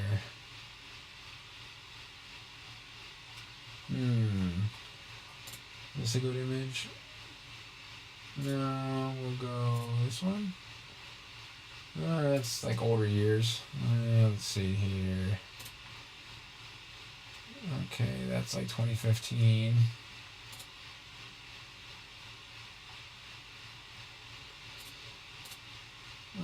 That's like 2019. Let's talk about 2023. Let's see if we can pull up a more precise image of this. Alright, it's not too bad. It's getting there, right? Alright, I guess we can use this. This is not too bad. Alright. So basically the sun undergoes various cycles that span different time scales and exhibit different phenomena, right? So let's just go through some of the major cycles, right? So we have something called the solar cycle. This is also known as the sunspot cycle, right? You can see there sunspot number, solar cycle 25, basically things like that. It's pretty cool. So basically this sunspot cycle lasts about approximately 11 years. It's characterized by changes in the number and distribution of sunspots on the sun's surface. Sunspots are dark, colder regions that appear as dark spots or blemishes on the sun's photosphere, which we saw a little bit earlier. So during the solar cycle, the sun goes through periods of high activity known as the solar maximum and periods of low activity known as the solar minimum. At the solar maximum, the number of sunspots is at its peak and solar activity is high, leading to increased solar flares and coronal mass ejections. At solar minimum, however, the number of sunspots is minimal and the solar activity decreases. So basically, the solar cycle is believed to be driven by the Dynamo Effect, which is very interesting. I've researched this heavily in magnetohydrodynamics. This is basically where the sun's magnetic field becomes twisted and amplified over time. So this magnetic field activity influenced the formation of movement of sunspots and other solar phenomena, right? Let's actually pull that up. Let me put this in here. We'll put the solar cycle. We'll call this solar cycle 25. We'll put that in there. Yeah, that'll work, right? And we can also let's put the Dynamo Effect. We can definitely put that in here as well. We can search the Dynamo Effect. Oops. I'll do that. Dynamo Effect, right?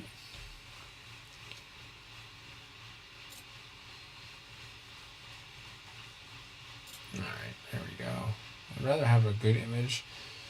I need the image that Dr. Doodley gave. Here it is, right here. There it is.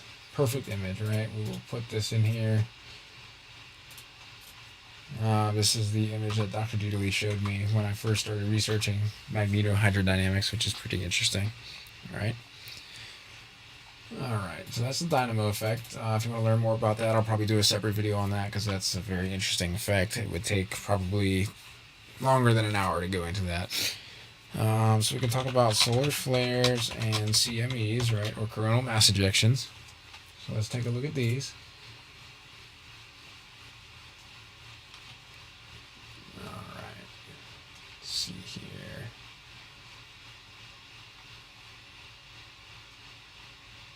Trying to see which one has the best image. So that's a coronal mass ejection here. These are like solar flares down here. So that's okay. We can use this image. Alright, so solar flares and coronal mass ejections are intense bursts of energy and matter released from the sun, right? Solar flares are sudden eruptions of electromagnetic radiation, so it includes X-rays and ultraviolet light. And CMEs are coronal mass ejections in this larger area right here, right? So that's basically massive ejections of plasma or ionized gas, if you will, from the sun's corona. So solar flares and coronal mass ejections are often associated with active regions on the sun, such as sunspot groups.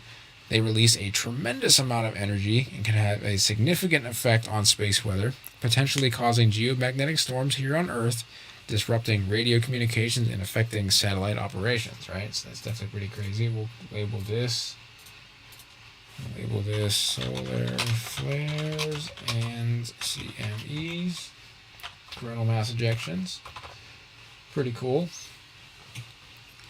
So they basically, so the occurrence of solar flares and coronal mass ejections is more frequent during periods of high solar activity, such as the solar maximum. So that's definitely pretty interesting. We can also take a look at solar prominences as well. I actually talked about solar prominences in my paper. So these are like loops of magnetic energy here. So we'll take a look at this plasma. So here's an image of a prominence, right? It's pretty neat. So prominences, they're large, bright features that extend outward from the sun's surface into the sun's corona. So they appear as looping structures and can be observed during solar eclipses, or even with specialized telescopes as well. I do have the large telescope that I have, that it's actually my uncle's telescope. I actually have a filter for it that you can actually see these prominences with, so that's pretty neat. So they're associated with regions of strong magnetic fields on the sun. They're composed of relatively cooler plasma compared to their surroundings and are often stable for long periods of time. They can become unstable and erupt, releasing material and energy into space as a coronal mass ejection. So that's pretty neat, right? At least I believe that to be neat. We'll put this in here. We'll call this solar prominence. Prominence, right? Yep. There we go. Alright. And we can also talk about solar oscillations as well, which is pretty neat. Let me pull up an image of solar oscillations. Just going to show it. This is okay, right? We can use this. This is from the SOHO spacecraft. So the sun exhibits oscillations or waves of motion on its surface known as solar oscillations or solar waves. These oscillations are caused by the complex interaction of gas pressure, gravity, and magnetic fields of the sun's interior, right? It's definitely pretty interesting. So these can be observed and measured using techniques such as helioseismology. So just think of seismology on Earth. Helio means sun. So it's basically... so seismology here on Earth is like earthquakes and waves. So just imagine helioseismology as sunquakes, sort of waves on the sun, right? So they provide valuable information about the sun's internal structure, dynamics, and energy transport mechanisms. These can actually be classified into two main types. I'm not going to go too much. They can be P-mode oscillations or G-mode oscillations, right? P-mode basically stands for pressure-driven waves that propagate throughout the sun's interior. G-modes, just probably guess this, gravity-driven waves that are typically confined to the sun's core, right? So these oscillations help scientists study the internal properties of the sun, such as its temperature, density, composition, which contributes to the understanding of astrophysics, right? So the sun cycles, including the solar cycle, solar flares, and coronal mass ejections, solar prominences, and solar oscillations are extremely fascinating. If anybody wants to see my paper on magnetohydrodynamics, I'd be willing to send that to them. It's definitely a very good paper. But it basically, we can use helioseismology to, provide insight into the sun's behavior and its impacts on space weather and Earth's environment as well. Obviously, continuous research and monitoring is actually happening, as we speak. And it's interesting because we can look at if we understand the sun's dynamics, we can actually use that understanding to see the potential effects on our planet and maybe begin to predict space weather a little bit more, right? And that's one of my aspirations, is actually to become a space weather physicist or space weather meteorologist. I might start to do that here on this channel a little bit. I definitely want to do that. So it's definitely pretty neat. So we can put this in here as solar oscillations, right? Oscillation. We will call that solar oscillations, right? All right. So, anything else you guys want to discuss about the sun? Any interesting topics that you guys want me to discuss? If so, definitely place it in the chat. I'll wait a minute for the stream to catch up. So, just if you have any questions regarding the sun or any processes, things like that, or if you have any discussions about any other scientific sort of that you want to understand a little bit more, I can definitely go probably, I don't know, maybe another half an hour or so, maybe. Discussing these topics. So probably another half an hour. I'll leave it at that. That'll bring us to a little bit over 2 hours for the live stream. So that's definitely awesome. Don't forget to hit that like button if you are enjoying the content. Definitely share this information if you think this would be valuable to someone else, which I definitely think it is. It's definitely very, very interesting information. I want to start doing these more often, guys, with you. I definitely want to keep doing things like this. It'd be cool to do talk about mythology and stuff like this as well, and maybe some other topics. We could do a whole discussion on aliens and UFOs eventually if you want. That would definitely interest me highly. So if you have anything that you want to discuss, what happens during the eclipse of the sun, right? How hot do you think it is in the core? It's very hot. It's like 27 million degrees Fahrenheit in the core of the sun. Let me make sure the stream is actually working.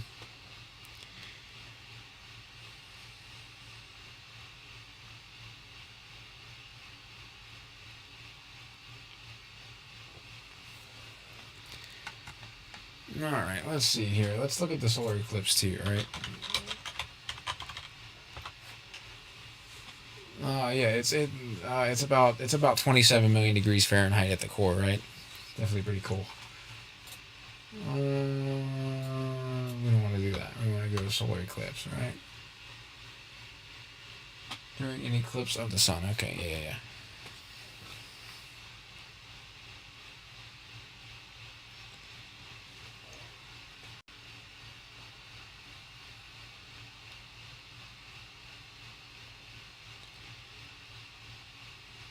There we go. Let me see if this is going to work, right?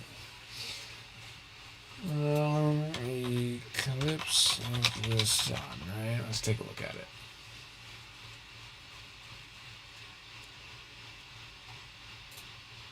There we go. Let's take a look at this, alright? Might be hard to stare at that image for a little bit. Try not to stare directly in that image, right?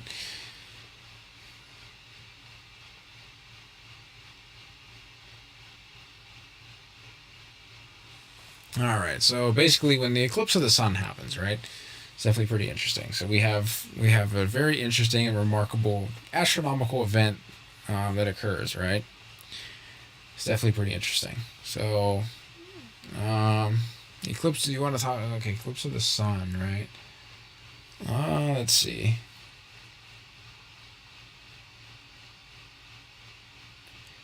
So yeah, I mean, you're talking about solar eclipse, right? I hope you're talking about solar eclipse. Anyway, if you're talking about a solar eclipse, right? So it's basically when the moon passes between the Earth and the sun, so that temporary blocks the sunlight, right? So this alignment creates a very interesting shadow that falls upon the Earth, right? This causes parts of the planet to experience a temporary darkening of the sky. So that's definitely interesting, right? So we have various types of solar eclipses, right? It's interesting. So we have total solar eclipse, right? So we can look at that. Try not to stare at this image for a long time because it could actually hurt or mess with your eyes. So definitely be very careful. Try not to stare at that image for a long period of time, guys. All right. If you have to, look away. But yeah, they can actually mess with your eyes, right? So this is a total solar eclipse, right? So this occurs when the moon completely covers the sun, creating a dark area known as the umbra on Earth's surface. This allows the sun's outer atmosphere, called the corona, to become visible. Like we talked about that white area earlier, right? It's definitely interesting. Total solar eclipses are relatively rare and can only be observed from specific regions on Earth with a narrow path, right? So it's definitely be interesting. I think the one coming up in April is a total solar eclipse. I think it might be partial. I can't remember, right? But we'll put this in here, right? We'll put total solar eclipse in here.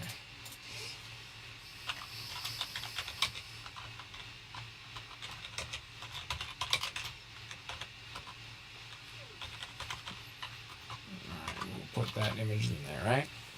So we also have things called the partial solar eclipse, right? So let's look at that.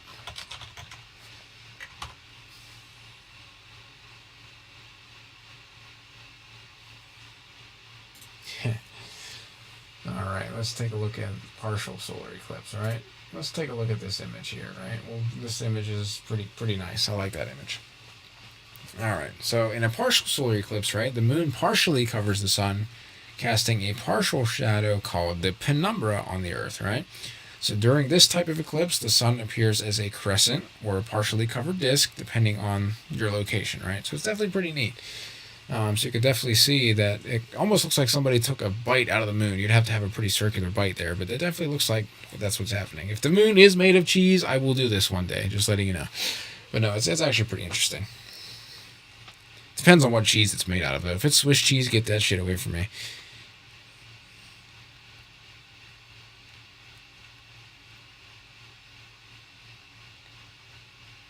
But yeah, it's definitely interesting, right? if it's like sharp cheddar, it'd be pretty cool. Yeah, it is the Ring, right? Isn't that the movie The Ring? Is the total solar eclipse? It's definitely pretty crazy. It does look like the scene from Star Wars. Yes, you're absolutely right on that. There's also things called an annular solar eclipse, right? Let's take a look at that. Let's put this in here. Oh, let me do that. Let's put this in here, right? We'll put this in the sticky notes, and we'll put this in the description. We'll call this partial solar eclipse. All right. There's a thing called an annular solar eclipse. Can't spell that right. And I always do this. All right, we're gonna get rid of that.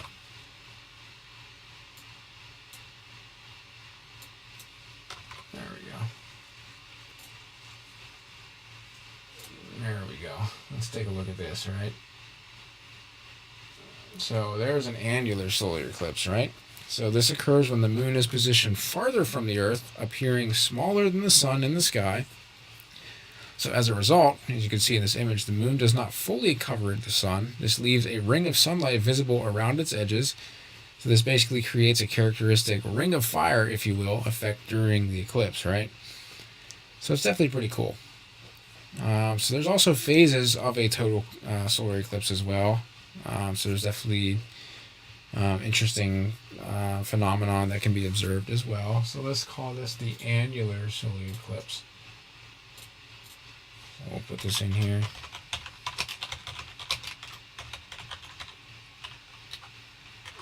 All right, put that in there. All right, so we talked about the partial eclipse, right? So as the moon begins to cover or to move in the front of the sun, it creates a partial eclipse. The sun's disk starts to appear gradually blocked, forming a crescent shape, right? We've seen that from the last image. So it's definitely pretty cool. There's also a thing called Bailey's beads, right? Let's take a look at that. Just interesting. I hope this doesn't pull up anything that I don't really want to see.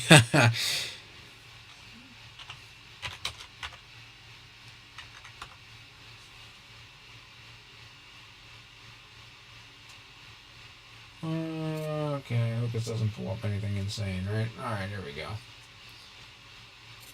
Alright, let's take a look at this, right? This is called Bailey's beads, right?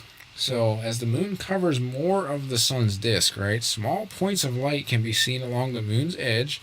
So these points are known as Bailey's beads, and they're actually caused by sunlight shining through the uneven valleys and mountains of the moon's surface. So that's definitely freaking cool.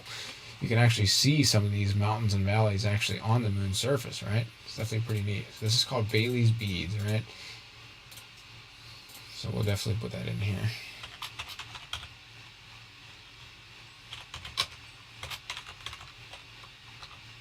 Alright, we'll put that in there. Yikes, right? Yeah, I know. I figured that would come up as some kind of pornographic image, and I'm glad it didn't. Very good. Alright, and we also have the diamond ringed effect, right? We'll definitely take a look at that. Let's see.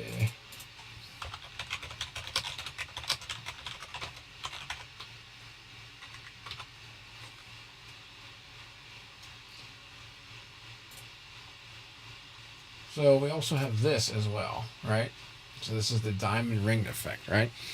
So this is just before the total eclipse phase. So a singular point of light resembling a diamond can be seen at one edge of the moon, right? This is known as the diamond ring effect and occurs when a small portion of the sun is still visible. So it kind of looks like a diamond ring there, doesn't it? Right?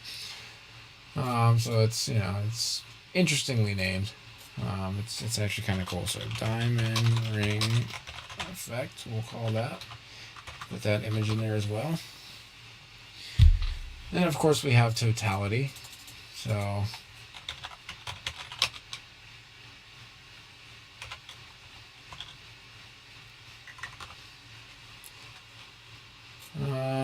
totality basically, we can look at this image, right? We've seen this image before. So during a brief period of totality, the moon fully covers the sun and the sky darkens significantly. So the corona, or the sun's outer atmosphere, becomes visible, appearing as a beautiful wispy halo of light surrounding the darkened sun, right? It's definitely pretty cool. Stars and planets may also become visible during this phase as well, so you might actually start to see stars and planets actually start appearing behind the sun, so it's definitely pretty cool. So that's interesting. We're not going to put that in there. It's just definitely pretty neat. Let's see here.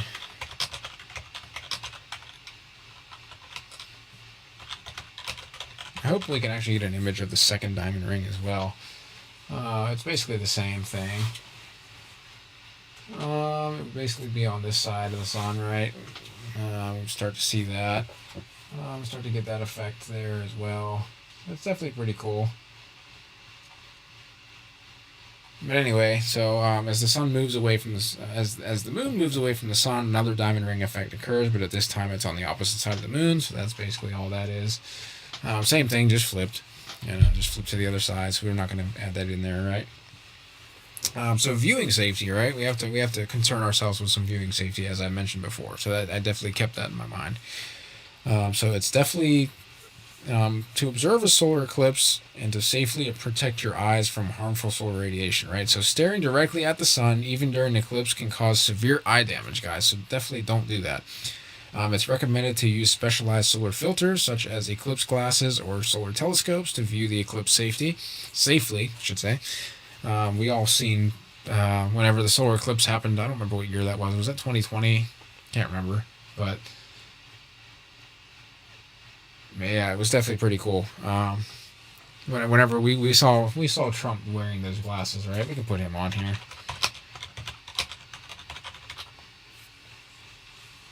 Anyway, so these, right? These are called eclipse glasses, right? So this is President Donald Trump, 45th president, wearing these. These are from NASA, so that's pretty cool. Unfortunately, this is not what you do at all, right? You're not supposed to do this. You're not supposed to stare directly up at it, right? So it's not a good idea. I wouldn't recommend that, right? So we definitely don't recommend looking at the sun like that. All right. So obviously, solar eclipses are definitely captivating, right? They definitely showcase. Basically, let me put this in a more interesting term, right? So they showcase the celestial dance between the Earth, Sun, and the Moon, right? So they provide scientists valuable opportunities to study the sun's corona and contribute to our understanding of celestial mechanics. So it's definitely pretty interesting. Yeah, if a little girl from a well comes out of my phone as well, I'm going to hold myself personally accountable. It's actually going to come out of my screen on my computer. It's actually going to come out all three of my screens. So I'll actually have three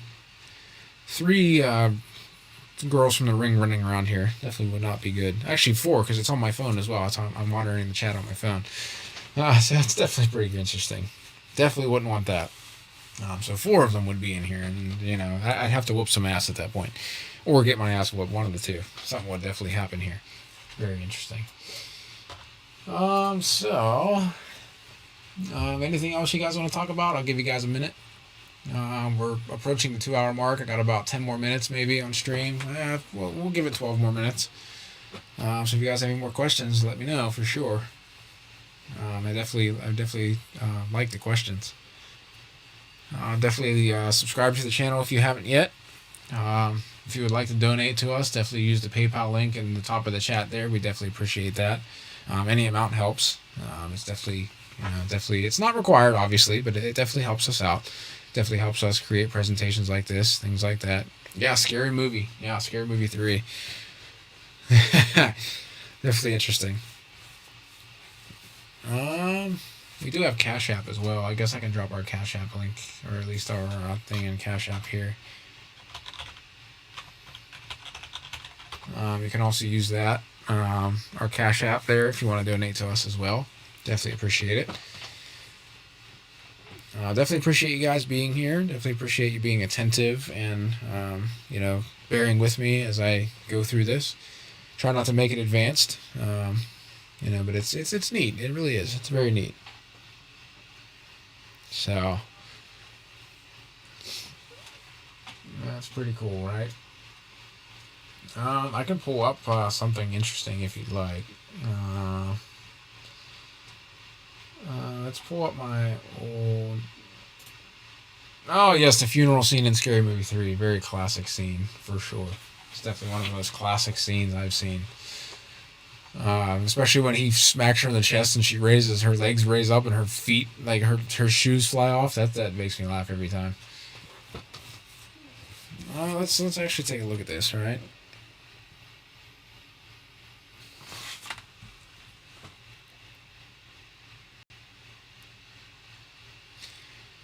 All right, so I'm willing to share something with you guys. So let me see if I can put this on stream or not. All right, see if this pops up, right? All right, so this is my paper from physics, right? So this is magnetohydrodynamics and its effects on Earth's upper atmosphere, right? So this was actually back in May 2019. So it was pretty neat. So basically, this is my abstract. So this study investigates MHD and its effects on Earth's upper atmosphere, as well as effects on everyday human life. Various solar phenomena, namely solar flares and CMEs, exhibit magnetohydrodynamical properties. These phenomena have the capability of causing massive damage and havoc. Using Gauss's law for magnetism, one can understand the basic concepts of how magnetic loops form in the solar corona, or prominence as we can call them now, right? So differential rotation gives a deeper understanding of how solar flares and CMEs form. Using the sun's differential rotation, a study of how magnetic reconnection events allow for the formation of solar flares and CMEs will be discussed. Topics regarding the generation of solar wind will also be discussed, as well as the impacts of solar wind can have regarding the aurora borealis. So that's basically... So here's a good equation for you. So it's definitely interesting here. Definitely like my equations for sure, right? Yeah, it's definitely a hard one to explain here, but let's take a look at this, right?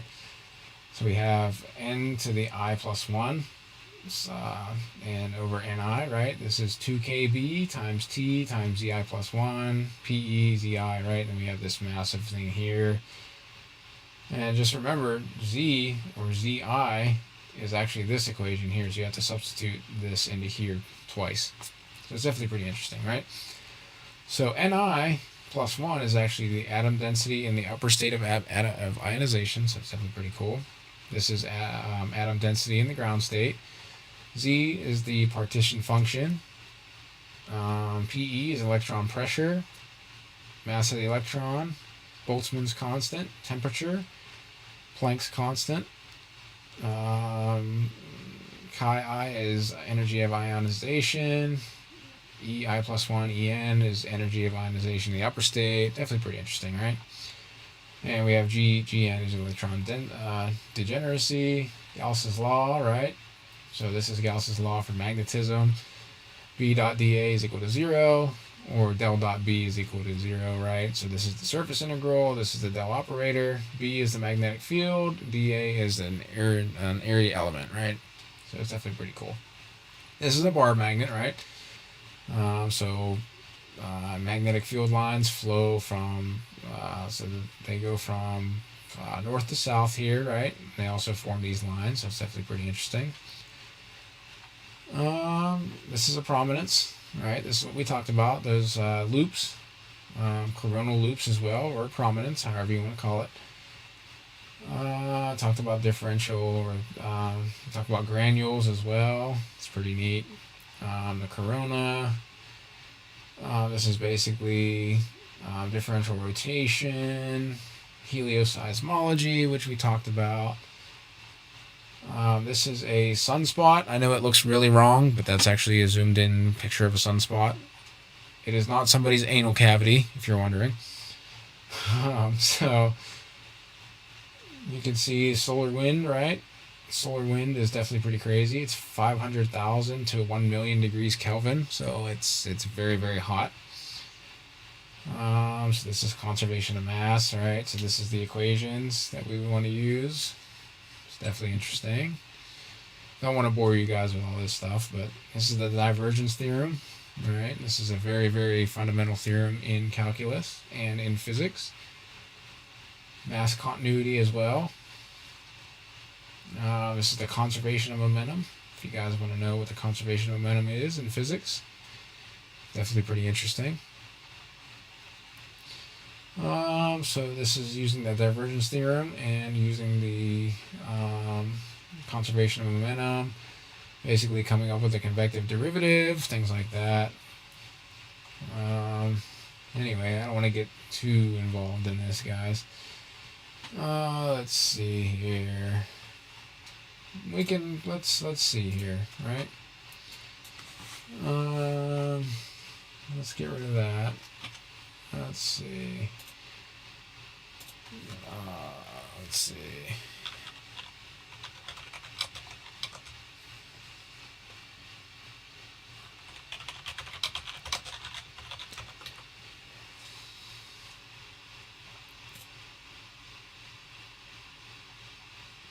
Let's see here.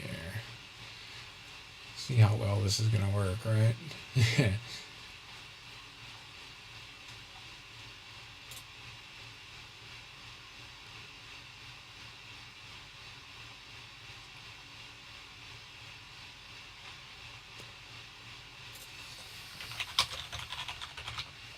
I'm trying to see if I can find anything that's interesting.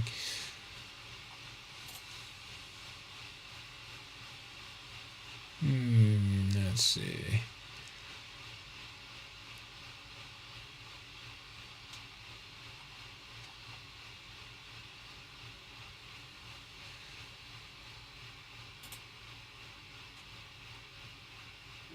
Right? Okay. So let's just say, right? Let's say for fun. So the distance from the Earth to the Sun is about 1.496 times 10 to the 11th meters, right? That's very, very, very, very many meters, right?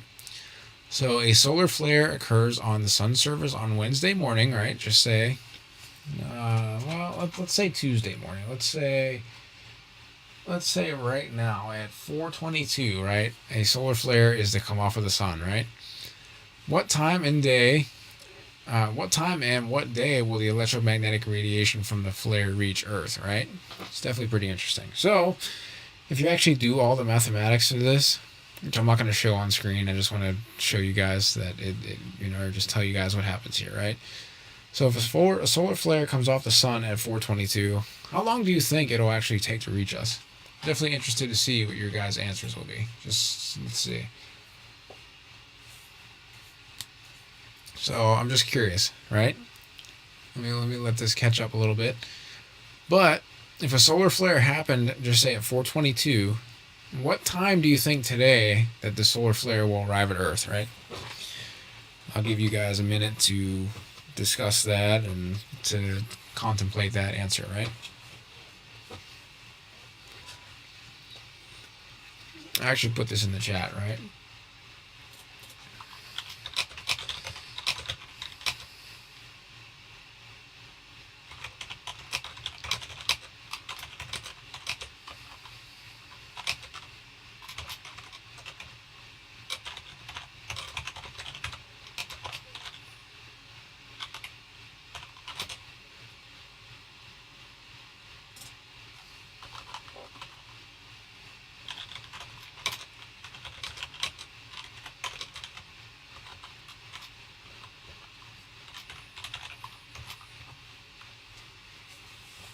Okay, so if a solar flare emits or exits from the Sun at 4:22 a.m. today, what time today will it reach Earth?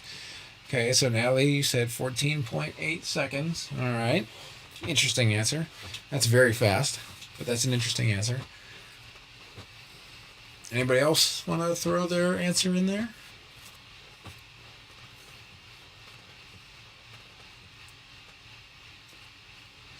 Got about 5 minutes left, guys. So this is just the last 5 minutes of the live stream. Definitely, I'm gonna try to go to like 2 hours and 5 minutes, ish.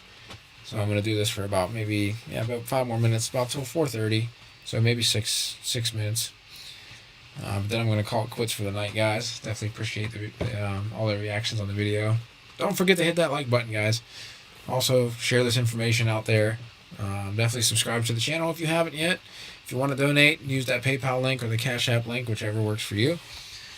But definitely appreciate it, guys. But what's everybody's answer here, guys? I'm definitely curious to see. How long do you think it'll take for that solar flare to hit us?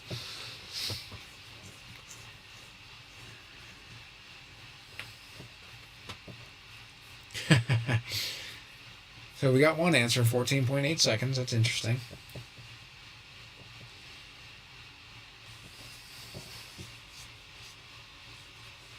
No, that's fine. That's fine. All right, so I'll give you guys the actual answer, right? I'll type it in the chat here.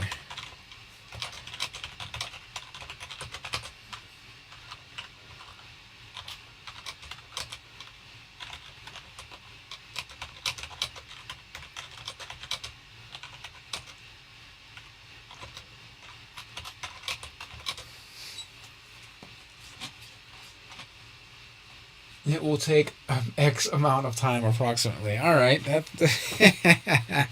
all right. That's an interesting answer. Here's the real answer, guys. So it'll actually take 8 minutes to get here, right? So it'll arrive about 4:30 a.m. if it exited the sun about 4:22 a.m. Takes 8 minutes. Interesting, right? That's interesting because if the sun would just burn out right now, it would disappear.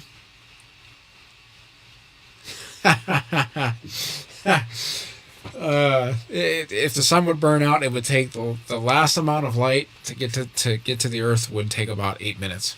So unfortunately, we'd only have 8 minutes left of light.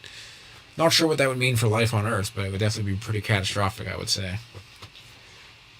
All right, guys. So 4 more minutes. 4 more minutes. X equals 8 minutes. I think you and I talked about this. I'm pretty sure you and I talked about this the other day. I think. I don't remember. I didn't talk about like the solar flare time. I talked about how much light we would have left, right? Very interesting, right? So I'm curious. Let's actually go through some of these, right? Let's go through some of these little wavelengths, right? Might not believe me or not, guys, but this is the actual color of the sun. It actually emits in the green spectrum, but however, when the light is coming towards us, it's red shifted towards us, so that's why we see yellow and red light. If that helps you, definitely pretty interesting, right? So let's go to 335. This is blue. We can see different portions of the sun here. You can see all of these prominences coming out. You see these prominences like this, guys? See these loops? Those are prominences. This is that's a coronal mass ejection up top there. You can see this big explosion at the top.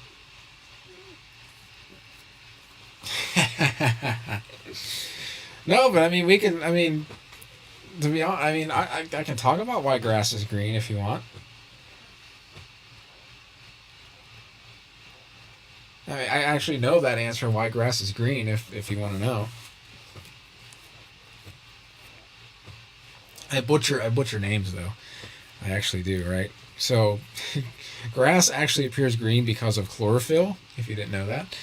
It's actually abundant in the cells of grass leaves, which is interesting. It plays a vital role in photosynthesis, so it's definitely pretty cool, right? Photosynthesis is obviously the process by which plants convert sunlight into energy, right? So it's definitely interesting. So you want to know how a green color is of grass is determined, right? That's what you want to know. All right. So chlorophyll molecules, right? They're responsible for capturing light energy from the sun, right? Yes, photosynthesis. There you go. So they primarily absorb light in the blue and red parts of the electromagnetic spectrum, right? While reflecting or transmitting green light. Since green light is not absorbed but rather reflected back to our eyes, we perceive grass as green, right? But in actuality, if for some reason we could actually see other parts of the electromagnetic spectrum, grass would actually be sort of a bluish reddish color. So it'd be like more of like you would see portions of purple in grass, right? So it's definitely pretty interesting. But since green light is not absorbed by grass, but it's reflected by the chlorophyll, I should say, we actually see grass as green, right? So it's definitely pretty interesting, right? I mean, I can go into more, but I mean, chlorophyll is also, I mean, it's responsible for the green color of grass, right? Sometimes grass is brown, though. Yes, death of grass, right? It's interesting.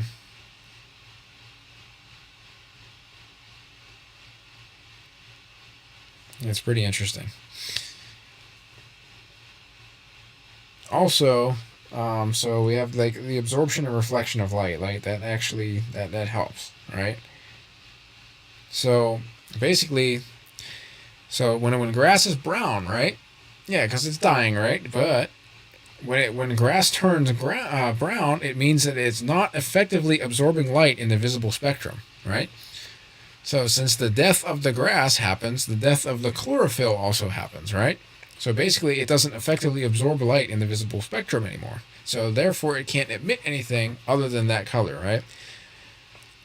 It basically is a lack of chlorophyll production, right?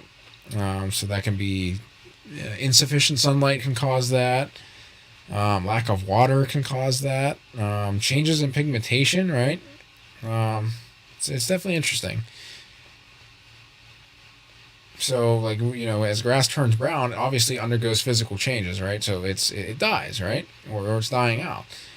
So that changes the structure of the grass, leading to alterations in the scattering and reflection of light, right?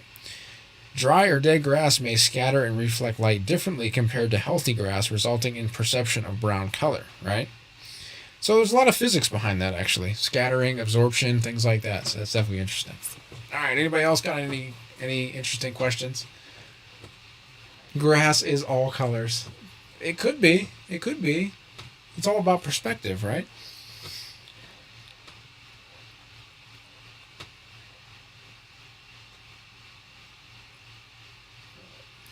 Joe hit 83,000. I'm curious to see what Joe's at now. I'm curious to see where he's at in terms of. I know his one video just got 1,400 views and 83,000 views on the other video, so that's absolutely fantastic. Shout out to Joe. Real quick as well, I definitely want to take the time to shout out to Dark Waters as well. Definitely thank you for everything you've done. I definitely appreciate it. I'm definitely gonna start kicking it back up into high gear again. Definitely getting these videos out. Like I said, I'm off all week, so I definitely want to. A week without pay, I may add, just because I need to focus on my channel. I need to focus on building this up, guys. Regardless if I'm not making any money at work, it doesn't matter. I am here for you guys. I definitely want to make sure that this channel gets built up. This channel could definitely be an amazing channel for everybody. It's definitely, I want to bring the knowledge to you guys. I want to bring some interesting things. But it's definitely interesting. Definitely shout out to Dark Waters. Thank you for everything you've done. Definitely keep up the amazing work. I'm definitely looking forward to seeing more of your videos as well. Definitely shout out to BDRP as well. Definitely appreciate that. Appreciate the shout out in your videos. Your content is absolutely fantastic. I can't wait to see what you do in the future for sure. You and Dark Waters are definitely doing an amazing job. You guys are my idols. I definitely appreciate you guys more than you know for sure. Yeah, definitely shout out. Let me see here what we got going on. Let's see. Definitely shout out to Just Curious. Thank you for joining the stream as well. Shout out to my cousin Allie as well for the comment earlier today. Shout out to Justin for definitely joining me in this video. At least the last video, I should say. Shout out to Natalie as well. Thank you for joining. Appreciate that. And shout out to Lydia as well. Thank you very, very much. I definitely appreciate the support. It's definitely very, very awesome. It kind of sucks that you're at work right now. That really sucks. I definitely hope that it's going well. I'm sure that you probably get to leave soon, so that's very good news. But yeah, I am getting paid in happiness. It is true. I'm doing what I love, so that's what counts, right? Shout out to my parents. Shout out to Keith. Shout out to my entire family. You guys are fantastic. You guys are awesome. Definitely cool. I definitely wouldn't be able to do this without any of you guys. So you guys have definitely made the streams more memorable. Things like that. You definitely helped me get where I am.